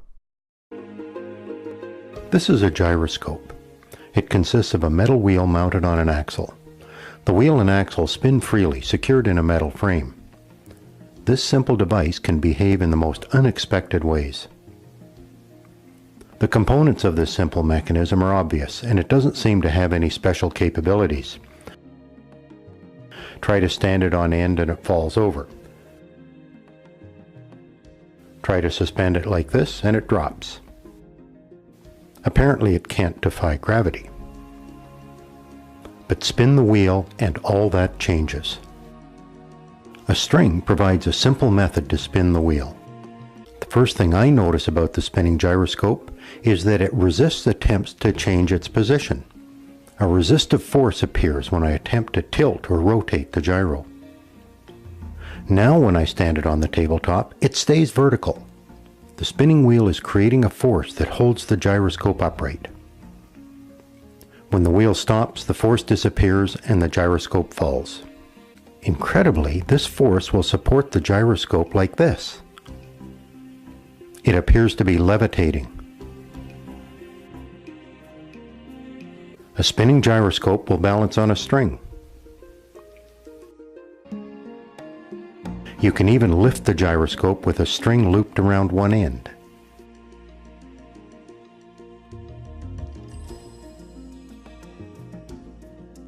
This interesting behavior is difficult to explain. Physicists have determined that a rotating wheel has angular momentum, similar to the momentum that a stone flying through the air has. To change the direction of the stone requires a force. Similarly, changing the orientation of the rotating wheel requires force. The spinning wheel prefers to stay oriented as it is, and it resists any attempt to change that orientation. The fact that gyroscopes will maintain a particular orientation in space is very useful. In modern aircraft, an inertial guidance system uses spinning gyroscopes to monitor and control the orientation of the aircraft. The gyroscope is suspended in a special cage that allows it to maintain its orientation independent of the aircraft's position. If the aircraft rolls, electric sensors and contacts connected to the gyro send information to the pilot about the aircraft's orientation. Now let's go back to my previous example of flying from Japan to California and consider a couple other items. Remember, it's over 5,000 miles of ocean from Japan to California. And the curvature math says that with right at 4,000 miles of distance, there will be right at 4,000 miles of curvature from your starting point to the ending point, assuming that you're actually traveling 4,000 miles of distance. So with that in mind, let's look at my previous mock-up. Here's the airplane taking off, and remember, the Pacific Ocean must be curved based on what we're taught. So the airplane flying across these thousands of miles would need to keep pointing down due to the 5,000 miles of distance and thousands of miles of curvature below. So how can a gyroscope be properly calibrated on a globe Earth when there are thousands of miles of curvature? How does it work when the Earth is always spinning? Is the gyroscope constantly correcting itself? Is it constantly resetting itself? Is it constantly stopping and recalibrating itself? It just doesn't make sense to me when I look at everything and how it works. And here's something interesting that I found at NASA's website. It's a NASA reference publication from the late 1980s about the derivation and definition of a linear aircraft model. Let's go through this. There's a lot of math, but toward the end on page 30, the first sentence in the concluding remarks say, "This report derives and defines a set of linearized system matrices of a rigid aircraft of constant mass, flying in a stationary atmosphere over a flat, non-rotating Earth." I gotta ask, why would this exist if we're supposed to be on a spinning ball? NASA had already been to the moon several times and explored outer space in many ways by the 1980s. So why would they need documentation talking anything about a stationary atmosphere and a flat, non-rotating Earth? I just don't get it. And of course, I understand that this does not prove anything by itself. There are just so many things out there that when combined, they create a convergence of strangeness that makes your head spin like the Earth is supposed to be spinning. So yeah, all of this stuff is strange because whenever I look out a car, all I see is a flat horizon. And whenever I look out a plane's window, all I see is a flat horizon. Everywhere I look, I see a straight or flat horizon. The Earth appears flat to me based on everything that I can actually observe. And just look at these Bolivian salt flats, which are the world's largest salt flat at over 4,000 square miles. It has an extraordinary flatness, with the average elevation variations within about 3 feet over the entire area. And it seems as if stuff isn't really dropping down at a curve out of our view of distance either, because to me it seems like we can only see a few miles out, and then things start to get hazy, unless you go higher. Because when you go higher in altitude, that's when your circle of view increases, and you can see further out. Except based on the Earth's curvature using this math, the land should start dropping from wherever you're standing on a ball Earth. Even if you're looking 40 miles out, there should be at least 1,000-foot decline due to the curvature, even if it's a small gradual decline for only a mile. No matter what, the math says that the Earth must curve downward, and that means that things farthest out should be dropping or slanting off toward the distance, but videos like these, and so many more out there, contradict what I'm told is supposed to happen on a ball Earth when I'm observing the distance and objects at the edge of my circle of view. Again, the horizon always rises to the eye level of the observer based on how high or low you are. But as you go further up in the air, you can always see further out into the distance. Okay, I've got just one more quick thing to show you before we move on to the next part. I'd like to ask if you've ever thought about 3D modeling, or video games, or virtual reality programs in general. Because whenever someone is showing you and portraying Earth's reality inside 3D modeling or video games or virtual reality, don't they always use flat surfaces and straight and flat horizons? Yes, they use a flat plane environment when presenting you with a simulated Earth. Everything is presented as flat. They don't show curvature or simulate a constantly moving Earth. This is something else to think about and consider. I know that I'm proposing some really challenging views here, so before I continue, I want to pause. Because right now your mindset probably remains in one of two gears. The first could be that you're still somewhat open to the possibilities of what I've shown you up to this point, but you have a lot of questions about everything, or maybe at least most of it. The second gear could be that you're still disappointed in what I'm sharing, and maybe you're rejecting and discounting most or all of what I'm saying. And maybe you're thinking that I may have truly lost my mind, and those thoughts confuse or upset you, because you're sitting there wondering how I could be open to believing these things. Here's what I'd say to both camps either way. Believe me, I know what I'm sharing here is strange, to say the least. Again, this was not easy for me to consider. That's why I've done my own research into everything that I've shown you so far. That's what led me to research the even stranger things that I'm gonna show next. But no matter what, whether you're questioning everything or open to anything, I have a feeling that you want me to show you what a flat Earth could actually look like and what it would take for it to actually work, right? Well, that's exactly what I'm gonna focus on next. And this next part may end up being the hardest thing for you to consider, process, or accept.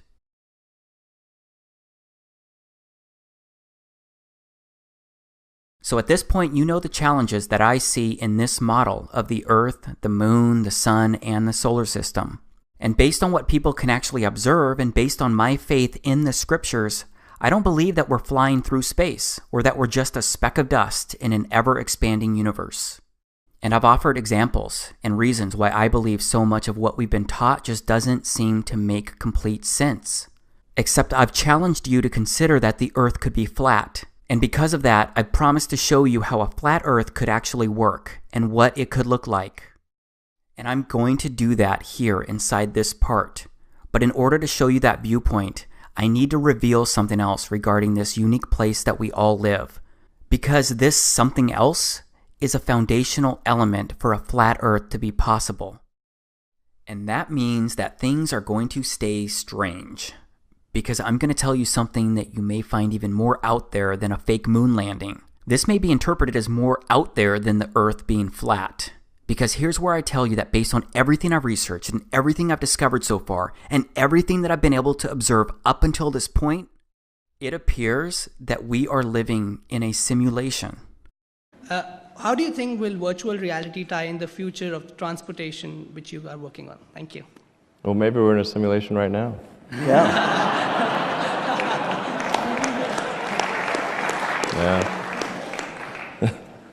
Yeah, seriously. So following the other speakers, I have a change of pace, a little bit of a fun talk. And what I'm going to try and do is convince you you're a simulation and that physics can prove it. Okay. So instead of a usual uplifting talk, this is a different kind of talk. Okay. So there's one thing you know for certain, that is that you exist as a flesh and blood human being. My goal is to convince you otherwise. Okay. So logic is not going to be enough. You guys are going to be simulation deniers. right? I mean, there's just no way around it. So my actual goal will be to actually create a sliver of doubt in your minds so that you actually think about this and what it might mean. So I know this is a lot to throw at you. I've also got to immediately share that I do not agree with these men in regards to their definitions of a simulation, but it appears that their positions seem to contain some truth. Because based on what I can determine as of now, I believe we are living inside a simulation. But I don't believe humans are inside some simulation being run on some supercomputer. For the record, I believe the God of the Bible created everything around us. But please know that I'm going to do more than just say I believe we're in a simulation. I'm going to actually show you what I believe to be unique visual evidence that supports this claim. Because there are visual wonders everywhere. They're mostly overlooked. But it does seem that this place can show us many things if we just look up and all around. First, these are crepuscular rays. Can you see them between the bed of clouds and the ocean? Can you see the rays shining down at some really unique angles? Well, Wikipedia says that crepuscular rays are rays of sunlight that appear to radiate from the point in the sky where the sun is located. This is pretty amazing, right? It's kind of crazy too, right? Dave from Enslaved by Media recorded this, and I'm going to also intertwine a lot of other footage. But can anyone tell me how a sun that's supposed to be 93 million miles away can create rays of light that go through the clouds at these angles? Do you know how close the sun would need to be to create these angles that we're looking at here? I bet you'll find lots of complicated scientific explanations out there about atmospheric optics and more, but those answers don't make much sense when you think about what we've been taught with the way light moves and travels, and what it would take to create these angles. And please know that these crepuscular rays happen to people all over the Earth, at different longitudes and latitudes, different seasons, different times of the day when the sun is around them. Now let's stay in the clouds for a bit, because my buddy Mike from Flat Earth Photography, he recorded this. Look at these shadows. The sun looks like it's actually in these clouds. This is what I call a visual wonder. Come on, look at this. It just doesn't make sense for the sun to be 93 million miles away when we can constantly observe and record these types of sun and shadow interactions. Again, it looks like the sun is local to the observer, like it's local to all of us. So let's keep reviewing the sun's relationship with clouds. And this one may be hard for you to process as well. Because what does this look like to you? Liz Dexick recorded this video, and you have no idea how many times I've looked at videos like this and tried to make sense of it. Because it's video like this that got me to get out there and personally record this kind of stuff and witness it myself. Because it appears the clouds are behind the sun. Your mind right now may be trying to tell yourself things about this video. You may be trying to explain this away in this very moment. Like the clouds are too thin, or the clouds simply aren't coming through on the camera due to the sun being too bright. But just look at this and pretend what I'm saying was possible for just a moment. What does this actually look like to you? Does it look like the clouds are behind the sun? And if you're not sure, let's take another look. Let's see what happens when we add a negative filter and other filters.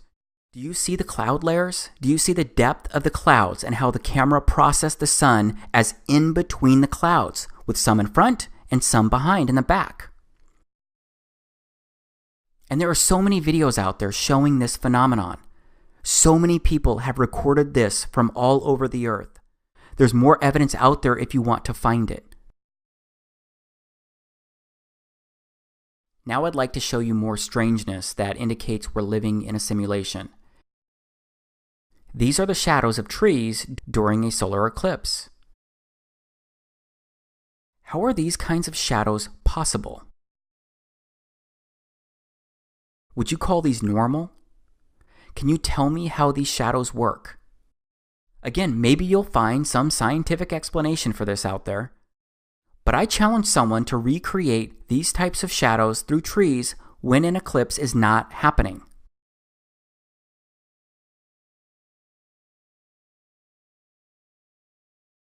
And then there are also shadow bands that occur during solar eclipses.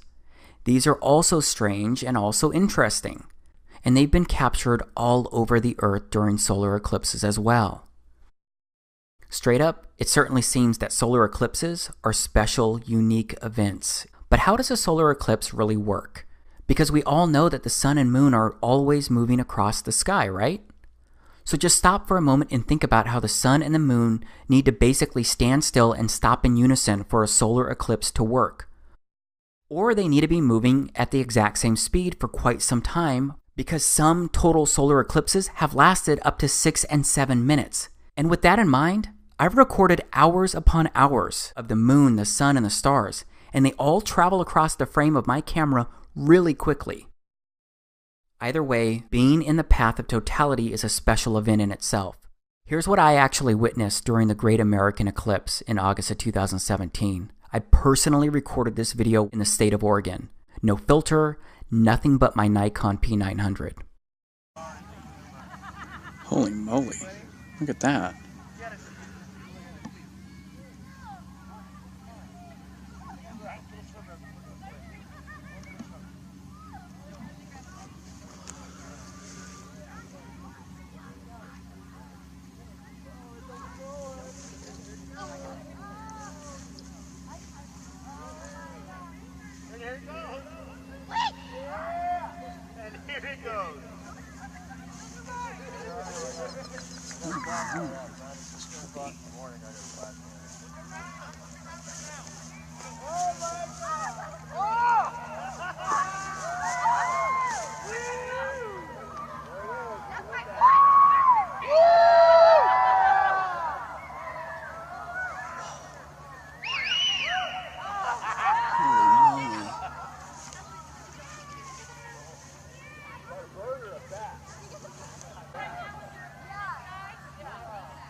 Frogs, bats, birds, crickets, they all thought it was nighttime, and they all started doing their nighttime business. The temperature also dropped and stars came out. This was a really crazy moment, something that's hard to fully explain to somebody else. It's the kind of moment that helped me see we could be living in a simulation. Now let's slow down for a moment to touch on what I mean when I use the word simulation. I found this online. It's an interesting approach because someone said, this is a neurological simulation. We're all gamers, souls inside of bodies. The body equals computer hardware, And the soul equals the operating system / software. Our experience is basically that as of a user or simmer. So that's an interesting point of view. But now I want to take a moment to speak to my fellow Christians because I'd like to look at the book of Genesis. Because if you think about what the scriptures really say about this place and how it was created, it shouldn't be that big of a leap when considering that we live in a simulation. Because on the first pages of the Bible inside Genesis chapter 1, it offers the story of creation. And that creation story immediately speaks of how we got here, the order of everything. And I believe it also indicates we're living in a simulation, because it makes more sense to me when I look at it from a simulation point of view. In the beginning, Elohim created the heaven and the earth was without form and void, and darkness was upon the face of the deep. And the Spirit of Elohim moved upon the face of the waters. And Elohim said, "Let there be light," and there was light. And Elohim saw the light, that it was good, and Elohim divided the light from the darkness. And Elohim called the light day, and the darkness he called night, and the evening and the morning were the first day. Okay, so that's day 1 of creation. It says the God of the Bible created the heaven and the earth. The sun and moon did not exist here on day 1. The sun and moon weren't created and added until the 4th day of creation. So let's go to verse 14 and start reading. And Elohim said, "Let there be lights in the firmament of the heaven to divide the day from the night, and let them be for signs, and for seasons, and for days, and years. And let them be for lights in the firmament of the heaven to give light upon the earth." And it was so. And Elohim made 2 great lights, the greater light to rule the day, and the lesser light to rule the night. He made the stars also. And Elohim set them in the firmament of the heaven to give light upon the earth, and to rule over the day and over the night, and to divide the light from the darkness. And Elohim saw that it was good. And the evening and the morning were the 4th day.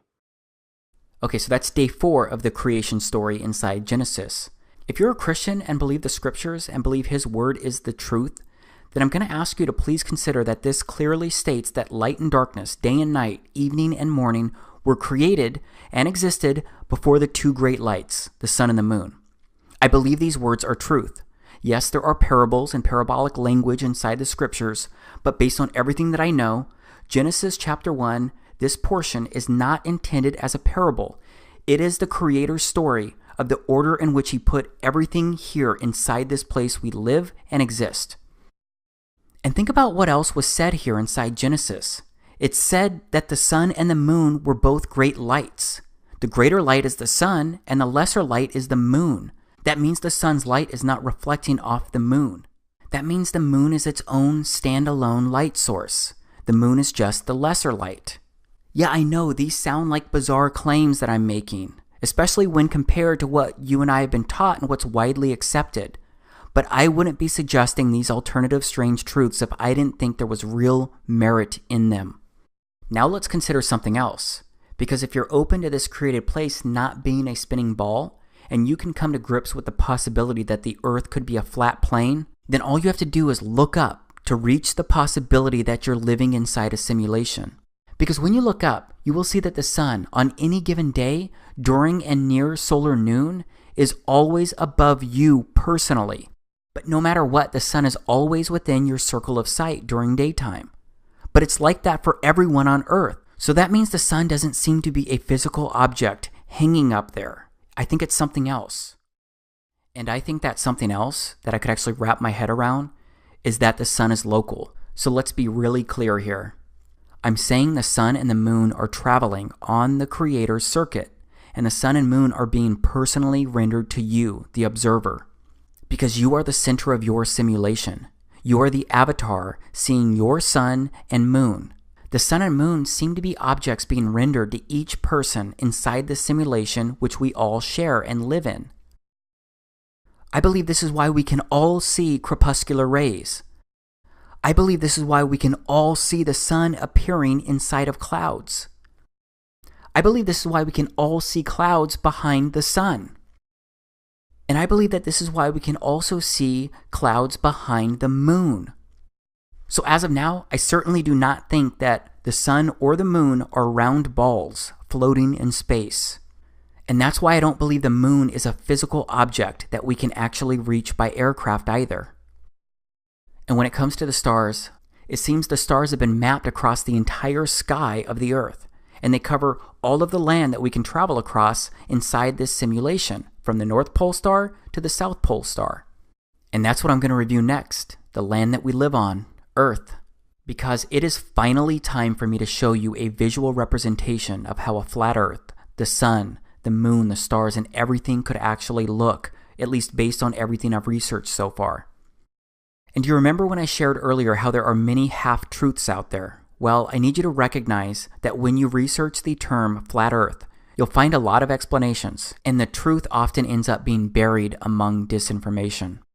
So I want to first show you the popular flat Earth model. It's a half-truth. Half-true in the sense that I believe it's true that the Earth is flat, but it's untrue that this is what it really looks like. So the popular flat Earth model, it uses an azimuthal equidistant projection, or what I'll call an AE map from here out. And this is a visual representation of the popular flat Earth model using the AE map. Unfortunately, when I realized that the Earth could be flat, this was the model that I found being promoted by nearly everyone. And this map says that there is only one pole star, and it's above the center of everything, and there's a dome over this enclosed environment that we live. It also says that Antarctica surrounds our oceans and continents. It basically says that Antarctica is an ice ring wall around the flat Earth. And the promoters of this AE map also say that the sun and moon are only about 3,000 miles away, and that they're both doing circles above us. But I've discovered that that's impossible. It can't be happening, because the sunrise and sunset declinations prove circling suns and moons to be impossible, especially in the southern hemisphere. Every single person on this Earth who has a compass can verify this model is impossible due to the sunrise and sunsets. But I'll admit I fell for this popular flat Earth model, and I'm not proud of that. But it turns out there are some compelling reasons to fall for it. First, most people are looking for answers when they discover that the Earth could be flat, and they often accept the first model presented. So many people don't keep researching, and that means that many people don't test things about this AE map because they assume the person presenting it already did all of that legwork. So those people don't ever confirm simple things like the impossibility of the sunrise and sunset declinations on this AE map. Also, the promoters of this AE map often point to movies as evidence that it's true, because why else would it be in the background of so many movies? They also point out how the United Nations uses this AE map. And this is an interesting one because there's also something called the Antarctic Treaty System. This treaty includes 50+ major nations, and it prevents civilians like you and me from simply visiting and checking out Antarctica. Wikipedia says, the main objective of the Antarctic Treaty is to ensure in the interests of all humankind that Antarctica shall continue forever to be used exclusively for peaceful purposes and shall not become the scene or object of international discord. And the popular flat Earth model promoters say that we're not allowed to visit Antarctica because it's really an outer ice ring that would expose the Earth as flat. Obviously, I don't agree with that, and I don't really know why this treaty exists other than what I just shared from Wikipedia. But I know the popular flat Earth model does not work, because if their model was true, then we would have a 24-hour sun and a 24-hour moon. Yes, the sun and the moon would never actually set inside their model. Instead, what they claim is that the sun and moon are simply going further away from you, and it's perspective that makes them look like they're setting below a horizon. I'm sorry, but that's not what I've actually observed using my camera. Plus, there's like no video of a 24-hour sun or moon anywhere online. Yeah, you'll probably be able to find a couple videos trying to support that. Just be aware that they're all either out of focus or straight up doctored videos. And this is one of the newest models being promoted by some popular flat Earth folks on YouTube. This model doesn't work for many of the same reasons, and it also no longer makes the Earth flat. I truly believe that most of the people at the popular flat Earth channels promoting either of these flat Earth models are purposefully spreading disinformation. Because if they just kept searching for the truth, then they would discover contradictions and major flaws in what they're promoting. They would see very quickly that their models couldn't work with what we actually observe around us. And on top of that, I found that most of the popular flat Earth model promoters, they have PayPal and Patreon accounts, and they seem to be on a mission to make money. Fortunately, there are some people who are really searching for the truth. Starting with these two guys that I mentioned earlier, Ronnie Harris and Jason Laufenberg.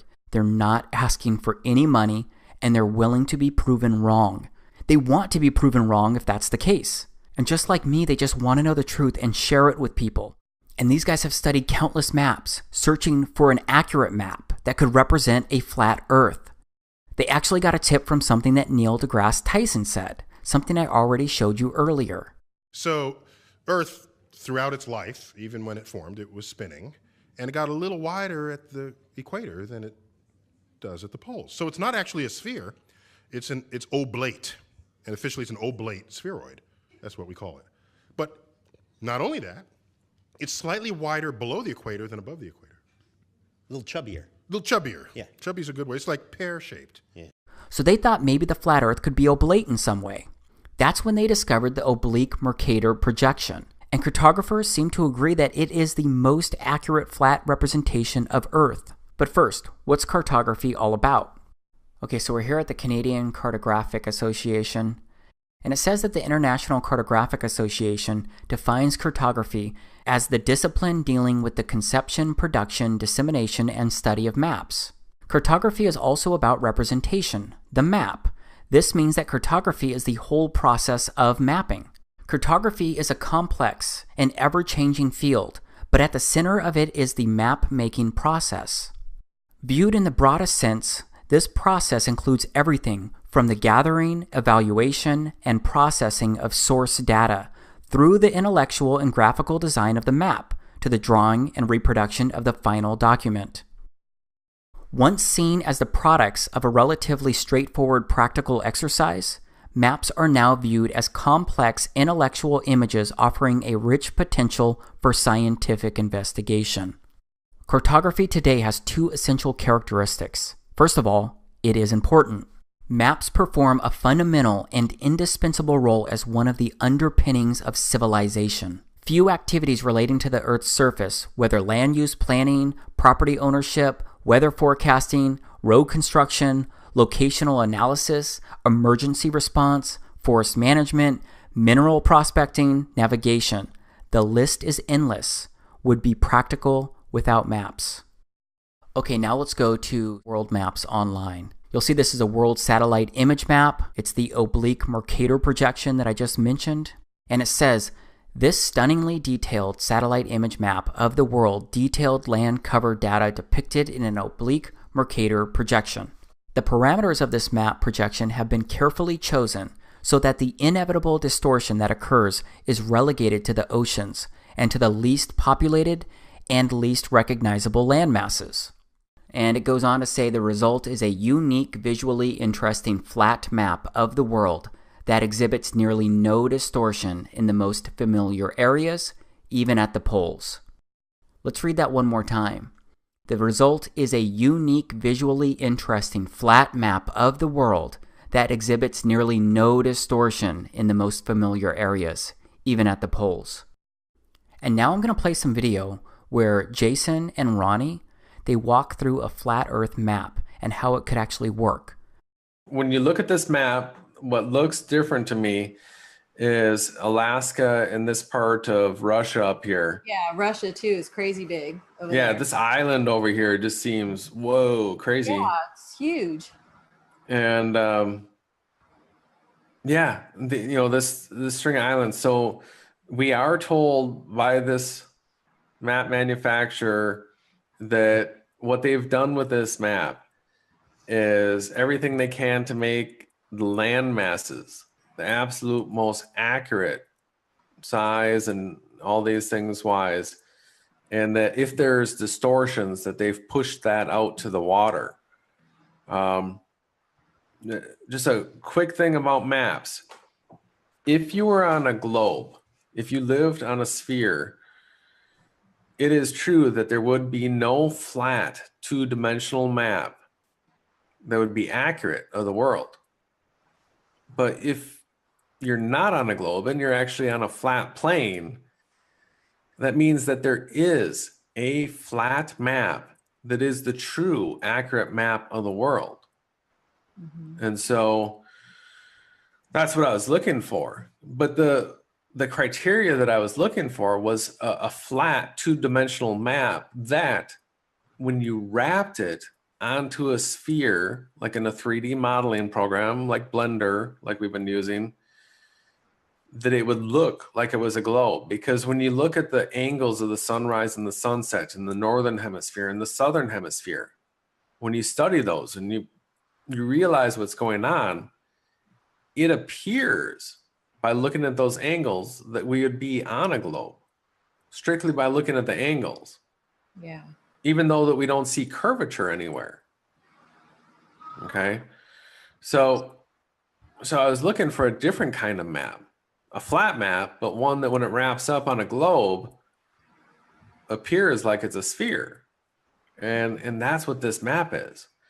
When you import this into a program like Blender and wrap it onto a sphere, you end up with something that looks just like the globe. These curved lines, the way they wrap out when you unwrap this in a 3D modeling program, these are the lines of latitude. They wrap around and connect and touch each other. It looks like a globe. This is that mesh work. I was talking about how when I was wrapping a map, an actual map, a flat two-dimensional map onto spheres in Blender, how the way I was taught, you put the camera view in a certain position, and you got a different grid work than this. It was just a rectangular grid work, but I forgot to adjust the angle, and when I went to do the UV unwrap, it created this mesh work, and you can see that it's got these 3 points. Now, this is really a rectangle here, because if you look at these edges, they fill in the gaps on the other side, and this right here fills in the gap on this side. Even with the mesh laid out like this, you can see here how it wraps up like a globe. And the distortions here, we've got this blue area here, blue area here. Those are right here. So this becomes the international date line on either side right here. So if you were to travel across this, that would be a change of a day like we're familiar with on a globe. That's this right back here. And you can also see that just by snapping this meshwork on, that what it does is here in Blender, it's perfect grid work. It comes together at like a true north here. Here's your vertical axes. But if you look to the side here, you can see that when you wrap this map up here, it tips it over so that the North Pole here sits at like a 23.5 degree tilt to a vertical north here. So that to me is the reason why they tell us that we're at a 23.5 degree tilt, because of the way it wraps up like that. We're showing you this map. In order for this map to work, it has to be a simulation. We're not talking about the physical reality that we've all been taught when we're showing you this map, because it's easy to debunk if you're still thinking in the terms of a physical reality. It's this edge along here that is really posing a huge problem for people when you're thinking about simulation, because we can't imagine really what happens here. I try to, but as far as what makes sense, like you're in Hawaii. So a flight from Hawaii to Japan, when you're flying like this and you cross this edge, in a simulation, it appears that you just come out back across over here and you finish your flight. The thing that happens is when you cross this line, you change days. So as soon as you go across that line, everybody over here thinks it's the next day. And if you go across the line back the other direction, everybody over here thinks it's the day before. So that we've got the edge around here. Until we observe it better, we don't exactly know. But if you're looking at these lines here, the lines of longitude, as we're familiar with, that wrap into the North Pole, This would be a magnetic line. So if you're in Hawaii and you're following the magnetic north, according to this map, what would happen is you'd be going like this between these lines. You would come up here, and I think if you look at any maps, if you look at north of Hawaii, you're going to run into these islands here of Alaska and come up through this area. Keep watching the regular maps that you're familiar with. You're going to travel through this area, and then you will come around to here, North Pole. And then from this point, your compass would flip and you'd be going other directions. If you kept going through, north would be behind you. You kept following this line and you're coming down through Africa, this would be south the whole way. North would be on your back, but you would continue following this arced path out here around in the ocean. If you didn't know that the straight shot from Cape Town to Antarctica was this way, and you just kept following the compass, you would arc around like this, come back around into what we would call the South Pole.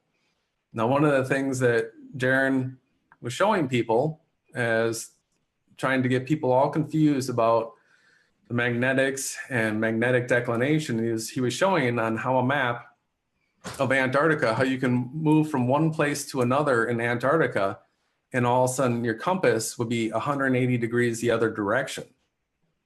And if you look at the way Antarctica is split here, this whole line right here, if you were to travel from one point to the other, you can see how your compass would flip, just like it would up here at the North Pole.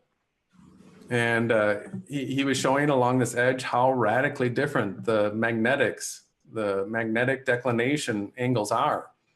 And you can see based on these lines of longitude, if they're the magnetics, you can completely understand why it would be that case.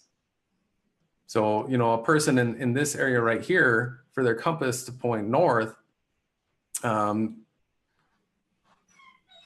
they give you that magnetic declination map to give you that shortcut back up to the north so you didn't go swooping down through the ocean here. So Antarctica on this map, the magnetic flipping of the poles that Jaron was showing is another proof that this would be the correct map of this world. So while there's things that we can't prove about it yet, there are things that we can. And those are the things that we're focused at looking at right now. This red line here is the equator. And so this is the east. And by following this path, this is all coherent with what we're familiar with. This is where the equator, travels through Malaysia and through Africa and through South America here. Tropic of Cancer.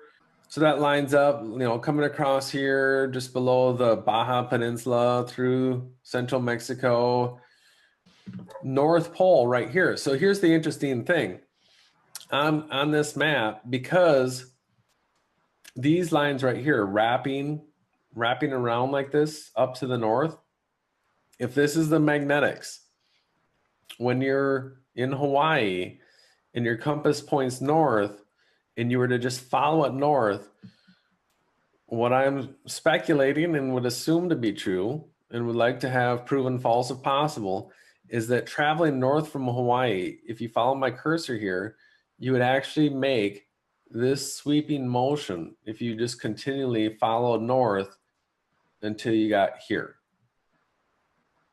Okay. These lines right here are the magnetic lines. So north would look like this motion right here, and you would come through this part of Alaska right here, and you would come through the north part right here, and that you would come to this point, boom. And then from this point, everything would be south. And they would feed back to these points, which is actually really the same point, just split in half. One's on this side and one's on this side. It appears that a point directly above this is Polaris. Okay. And that all all the people in the northern hemisphere that are looking towards Polaris are looking towards, a light in the sky centered over this. Yeah. But still, that's sort of like a physical look at this reality. I'm now really convinced that it's a simulation. So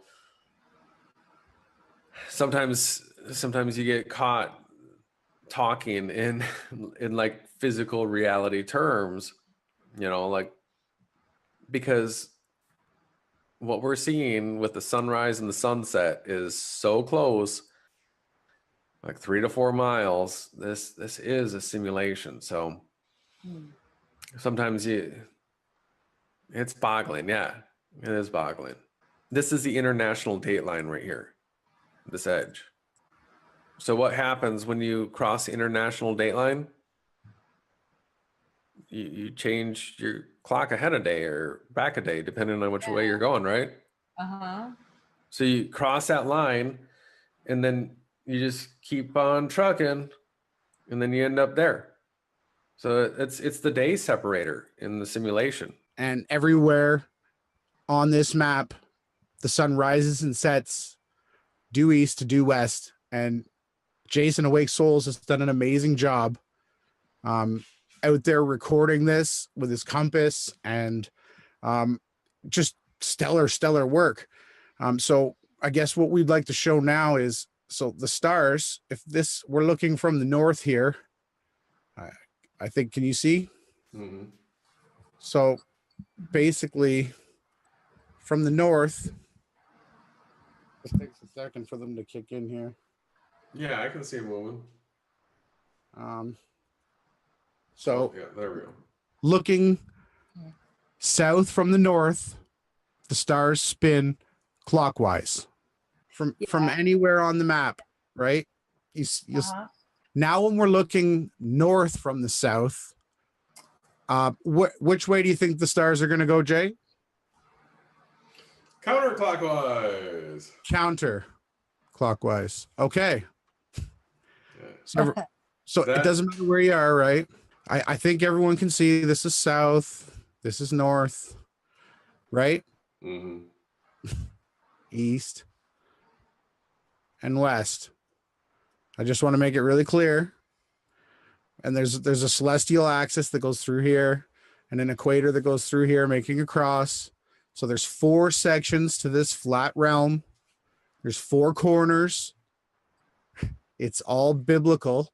And if you're looking to the east from anywhere on this map, you will see the stars rising, coming 90 degrees above you at their midpoint meridian. Always from anywhere on this map, you'll see them rising from the equator, from the east, and then west, they set. Everything sets to the west, returns to heaven and gains its glory, and then rises and hastens back to where it started and does it again. And that is Enoch that you were quoting, correct? More ad lib. But that's what he wrote and gave an account and said to tell everyone, all generations of the earth. And it was actually written, it was for a generation in the future. Yes, this is a lot to take in and try to process. But again, if we're living inside a simulation, then everything you just watched could actually work. Because what about the miracles performed by Yahushua, the Christ? Don't his miracles make more sense if you approach them as if he performed them inside a simulation? Like the walking on water, or like the transformation of water into wine, or like the miracle of the 5 loaves and 2 fish. And what about miracles in general, like the ones you've heard about or experienced around you personally? Like a person being strong enough to lift a vehicle off of someone else? Or what about someone surviving a skydiving accident without even a broken bone? Or what about cancer going away from one test to the next? There are so many things that happen that just can't be explained away based on the rules that we've been taught. Because what we're looking at right now are actually dewdrops. It's water, recorded in somebody's backyard. These look a lot like the stars in the sky that I've personally recorded. And what about the clouds? Science says that clouds are a large collection of tiny droplets of water, or ice crystals. They also say clouds are a mixture of gas, liquids, and solids. But I've sat in a lot of window seats on a lot of airplanes, and those planes have flown through countless clouds. But my plane's window never really got soaked unless it was raining. So do clouds really house tiny droplets of water or ice crystals and then release them when it's just simply time to rain? And another question is, what about lightning? What is it? What causes it? Science says that it happens whenever heavier, negatively charged particles sink to the bottom of clouds. And when the positive and negative charges grow large enough, a giant spark, called lightning, occurs between the two charges within those clouds. And what about the northern and southern lights? Science says they're polar lights, a natural phenomenon found in both the northern and southern hemispheres. Science says that they're created when charged particles from the sun strike atoms in Earth's atmosphere. And that causes electrons in the atoms to move to a higher energy state. And when the electrons drop back to a lower energy state, they release a photon, light. This process is what's supposed to create the beautiful aurora or northern and southern lights. But I gotta ask, has mankind really figured all of this out, all the way down to an alleged particle, electron, atom, and photon level? And what about airplanes that leave strange cloud-like trails? What about these trails that linger and transform into clouds that resemble spider webs? And what about trails being left where no plane seems to be present? Because I personally recorded this video the day before the solar eclipse in August of 2017. I was looking at this cool rainbow perfectly encircling the sun. And when I started to record the trail and look for the airplane, I couldn't see one. I couldn't see the plane that was leaving this trail. And I did not edit or remove an airplane from this video. I wouldn't know where to start with something like that. But this trail is moving pretty fast across the sky. That's why my video is moving so much, and it's hard for me to stay in focus or actually get ahead of the trail itself. And my camera was on a tripod while I was recording this, but there is no plane that I can find. And other people have recorded the same kind of stuff. They've even recorded odd-looking orbs of light. Maybe you can explain this away, but once you personally start observing this place and the skies, I think you're going to witness the exact same thing, and you're going to start questioning so much about this place that you live. But that's not the end of it when it comes to airplanes in the sky. Because what happens when airplanes fly too close to the sun? I mean, what is happening here? Why does it look like the light from the sun is being dragged by this airplane? I've seen the same effect with birds moving across the sun too. And I have to tell you that ever since I started looking up, I've seen and recorded some amazing things, and so many more things that I couldn't catch on camera. Of course, I have a lot of questions, and there are a lot of things that I wonder. That's why I keep researching and looking for the truth. But right now, I'm experiencing Earth like never before with eyes wide open. Because I contend there's a lot that we don't know, but there's also a lot that we can research and discover through simple observations and more. Yes, we may be wrong about some stuff, but we may also be right about a lot of things. And as of now, based on everything that I've researched, I don't believe that we ever went to the moon, because I don't believe there is an outer space in the way that we've been taught. So I don't believe that we can leave this Earth. And I believe the Earth is flat. And it seems we could be living inside a simulation.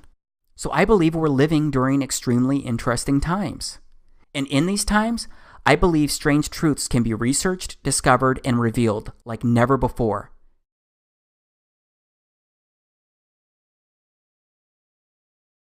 So I have shared a lot in a relatively short amount of time. And I'm asserting that it's all based on the true story. Right now, though, I'm just praying that I've at least offered something that can open doors to new possibilities inside your life, because maybe there's more to what we've been told about this realm. Of course, I remain fully aware that what I've shared can close people's minds too. So I know that some people won't believe any of this, or they'll refuse to consider the potential in these things, because maybe they think what I've shared sounds too strange to be true. But I believe I've shared strangeness that has a better chance at being truth than the popular options. But maybe you have more questions regardless of what I present as strange truth, or regardless of what you believe so far. 2 immediate questions are probably how and why. How could they cover all of this up? How could they fool everyone? Of course, I do not have all of the answers, but I'll take a run at these questions. My first reaction is that they haven't covered it all up. They haven't fooled everyone. It just seems that most people aren't questioning much of anything these days. A lot of people don't even look up at the sky anymore because most people have a lot going on. They're just trying to make sure that their kids finish their homework at night. They're just trying to lose a few pounds. They're just trying to keep the bills paid. They're just trying to scrape together enough money for the holidays. Maybe even take a fun vacation once a year. They are tired. They are busy. They're overwhelmed. Believe me, I know. But despite that, it does seem like more people are starting to look around. More people are starting to notice things. And it seems that people are starting to wake up to maybe, just maybe, everything does not add up. Another question would be, how could so many people be involved with this kind of deception without someone exposing these strange truths? This is a harder one to answer, but again, I'll take a run at it, because I often wonder the exact same thing. How could some of the people involved not go public or become whistleblowers? Well, it turns out that there are people claiming they're coming forward. These people often claim to have worked somewhere inside a special agency or a division, and these people state they're sharing secret information. If you look into it, you will find people who claim some astonishing things about the sky and earth and more. And some of those people become well-known figures inside that conspiracy theory circle. But then some people die surrounding strange circumstances after coming forward, and some people just disappear after coming forward. I'm just not sure, so I'm often left wondering what really happened. So above all, I've got to research this place with people that I trust, while leaning on my own senses and my own instincts and my own logic and my own reason. And then I've got to make the choice of what I believe to be truth. But again, I've got to heavily rely on what I can actually experience, feel, and observe, because I can no longer strictly rely on what other people claim to be truth. I can no longer subscribe to viewpoints about life here on Earth just because someone I know or don't know says it's true. Just like you shouldn't simply believe everything I'm offering here. You need to do some work. You need to seek the answers to your own questions so you can confirm or deny the validity of these strange truths. Doesn't that seem logical? All right, now let's move into another big question, the why. Because if this is true, why would people hide this? Why would they lie? This one's a lot easier for me to try and answer, because think about it. If Earth was a spinning ball, then that means that it all started with the Big Bang, which simply put is a scientific theory stating that the universe began with a singularity, and then space-time expanded. And then from that Big Bang moment, everything evolved, transformed, and changed over billions of years, eventually leading to life, which began with single-cell organisms. And those single-cell organisms evolved, transformed, and changed, and they eventually became sophisticated life forms like you and me. It just took billions of years for humans to become the one-of-a-kind specimens that we are today. And if the Big Bang and evolution are true, that means the universe is constantly expanding. And if the universe is constantly expanding, that would mean there's infinite space out there to explore and visit. And that would definitely mean that our little rock known as Earth would be rotating around our local star known as the Sun. And that would mean similar solar systems to ours could happen in other parts of the universe. And that means there could be other evolved, intelligent life forms out there just like you and me. And that means Earth would basically be a grain of sand in a universe growing larger by the nanosecond. And that means Earth is not the heart of anything. That means our entire existence is pretty much an evolutionary accident. And that means life here on Earth, it has no real meaning or purpose. But if the Earth was flat, then that means that the Earth could be a firm and immovable plane. And that means there would be no Big Bang, no outer space, no expanding universe. And that means there would be nothing out there to visit and explore. And that means Earth could be the center of everything. And that means Earth could be an enclosed environment. And that means Earth could be a simulation being ran for you and me and every single person living here. And that means our entire existence inside this place is not an accident. That means life here on earth is special. And that would mean that you and I are significant. And that would lead to many more questions. Like, who created this place? Who put us here? Why were we put here? What is the meaning of all of this? And I believe that all of these answers can be found in the scriptures. Except the word, which is supposed to be our guidebook, it has become the opposite of almost everything we're witnessing in this place right now. Because right now, science gets held up on a pedestal. Its theories are preached as facts, leading to science being worshipped like it's a god of revelations. And we all know that mankind is the one teaching science. And we all know that mankind is capable of being deceitful, selfish, and straight up evil. And that means the truth about Earth could have been intentionally concealed to hide the existence of a creator. And that means the truth could have been corrupted over generations, because eventually that leads to people just being indoctrinated into the deception from birth. And that leads to people getting programmed into accepting the opposite of what they actually observe and experience. And I gotta say that there seems to be a deep rabbit hole of lies, because we are being taught some twisted things here. And we end up seeking these twisted teachings despite what our spirit, our minds, our hearts, and our souls tell us to seek and believe. Because we've been taught to serve our physical bodies and satisfy them. We've been taught to possess and achieve all of these things to feel and become whole. But I believe we were supposed to experience this place in such a different and blessed way. We were supposed to look to truth as a foundation for living. We were supposed to appreciate our similarities and also respect the uniqueness within our differences. We were supposed to help each other without a fiat money system driving our daily actions. We were supposed to share Earth's abundance of beauty and resources. We were supposed to respect everything on Earth. But the enemy has taken control of so much here, and that spoiled what this place was meant to be. The scriptures say this has, is, and will be the case. The scriptures also say that we're not meant for this life, not forever, because there's no way around the pure truth that you and I will die someday. So we all know that any physical treasures that we obtain here, they cannot be taken beyond this life. So I believe we're meant for so much more. And I believe what we all do while we're here, it's critical. Because the scriptures say our lives here are a way for our Father to help us. I believe we're His children. I believe He uses this place to help test us and to help develop our character, our faith, our obedience, our love, our integrity, our loyalty, and so much more. Because the scriptures use words like trials, temptations, refining, testing, hundreds of times. And based on all of my research and the evidence I've studied, I believe with all of my body and my soul that the scriptures are truth. The scriptures are history and prophecy. So they act as a script for everything that has happened and will happen inside this place. But we get to choose the roles that will play inside the script. Will we seek the truth? Will we look to our Creator? Will we choose Him over ourselves or even each other? And I've discovered that the true name of our Creator, the God of the Bible, it turns out that His true name is Yahweh. You've probably seen this YHWH before. Here's what it looks like in ancient Hebrew.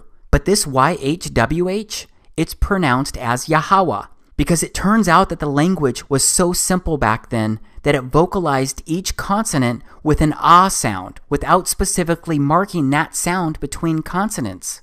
So this YHWH, it's pronounced Yahweh. It also turns out that the name of Yahweh can be found over 7,000 times in the scriptures. And Yahweh, it means He exists. And Yahweh sent Himself into human form as the Christ. And I've learned that the true name of the Christ is Yahawashai. Yes, most people know Him by the name of Jesus. But that can't be His true name because the letter J didn't even exist until about 500 years ago. His true name is Yahawashai. And Yahawashai means He is salvation. Because the gospel, which can be found in the beginning verses of Corinthians chapter 15, Paul wrote that Yahawashi, the Christ, died by crucifixion to deliver us from our sins, and he was buried, and he rose again on the third day, and he was seen again by hundreds of eyewitnesses according to the scriptures. And I really do believe that this gospel must be truly believed and accepted to bind our soul with our Creator beyond this life. So that means I believe we've got to follow and live for Yahawashi to the best of our abilities.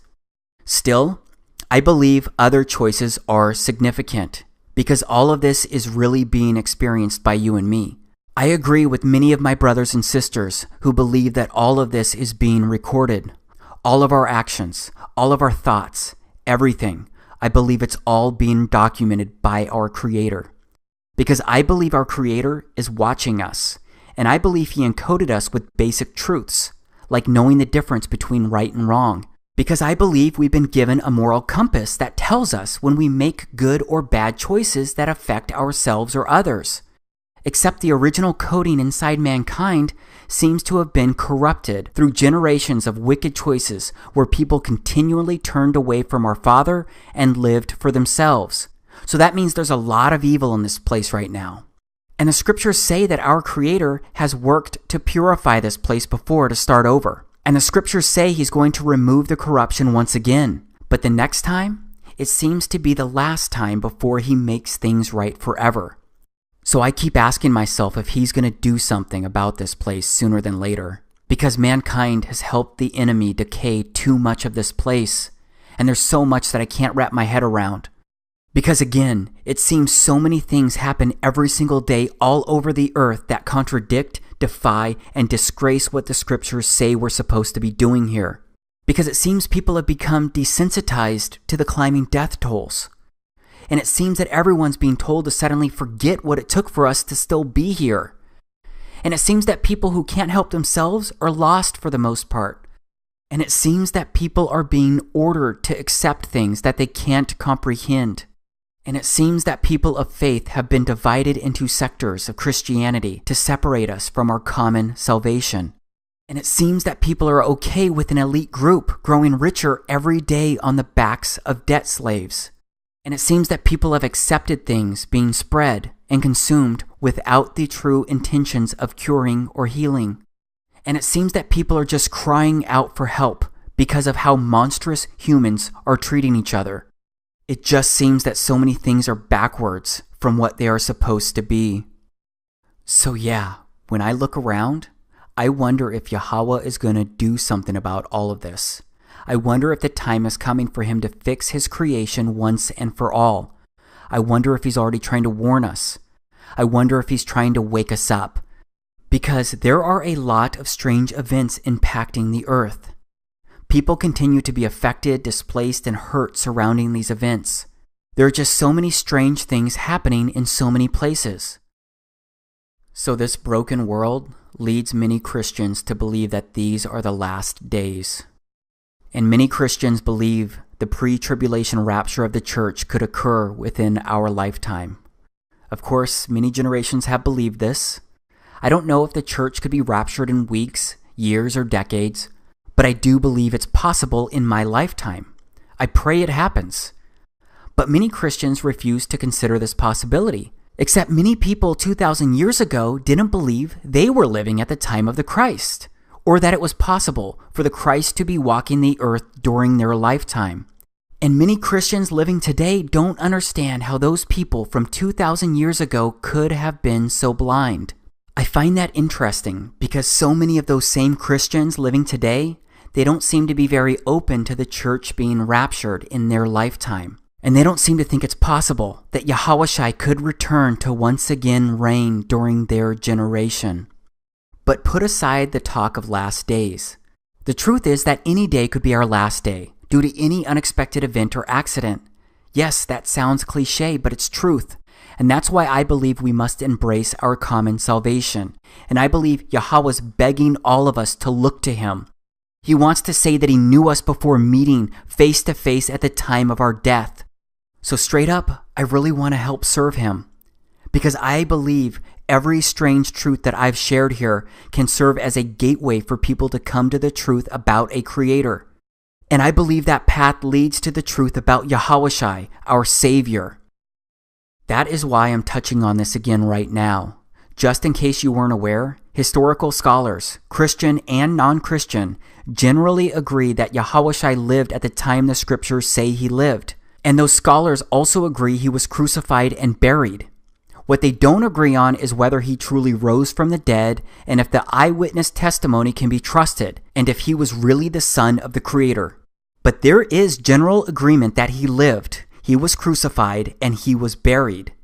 So that means Yahushai was either Yahweh in human form or he was a complete nutcase. Because if he was not really the son of Yahweh, then he was just some lunatic, insane guy who proclaimed to be our Savior. I'm sorry, but he can't have made those claims and still be a good person spreading a moral message. It's all or none here. So that's why I believe that this video may be the most important thing that I've ever done. Because if these strange truths are right, then this stuff could wake up people and help them move mountains of deception. These strange truths could reveal that we were created and that Yahweh put us here for a reason. Imagine if everyone learned that knowledge. Imagine if everyone knew that when they died, they'd have to literally meet their Maker. Do you think that people would make different life choices with that knowledge? Do you think that people would treat themselves, others, and everything on earth better? So what do you do next if you're open to this being the truth? Maybe you'll watch this video again to determine what you want to research first.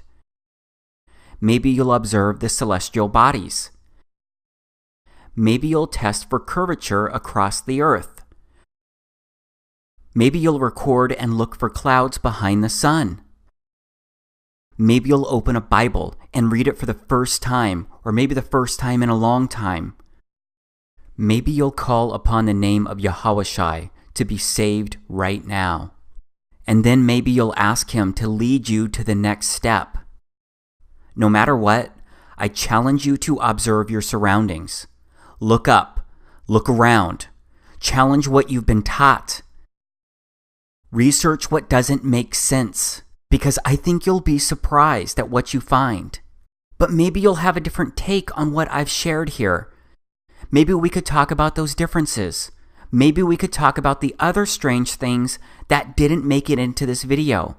Maybe we could work together and unite to change this place into something better, because maybe we're capable of doing anything that we can imagine. And maybe you'll be open to sharing the strange truth. Maybe you'll sit down with your significant other and show them this video. Or maybe you'll send this video to another friend to get their opinion so that you can talk about it with someone you trust. But whether or not you end up believing, accepting, or sharing this video, I'd like to say thank you. Thank you because you watched this entire video, and I sincerely appreciate you doing that. I am so grateful for you just being open to watching this. So thank you for honoring my request, and straight up, thank you for being special. Thank you for being significant. Okay, so I don't really know the best way to end this thing, because this Strange Truth project, it has consumed so much of my life for the past year. And it's still kind of crazy when I stop and think about all of this, because it's still hard for me to process at times, and I actually believe all of this. So that obviously means that I also believe I'll have to meet my Creator someday. And that means that I'll have to answer him if he asks me, did you help share the truth? I pray that I've done my due diligence. I pray that I am doing what's right. Yeah, I pray.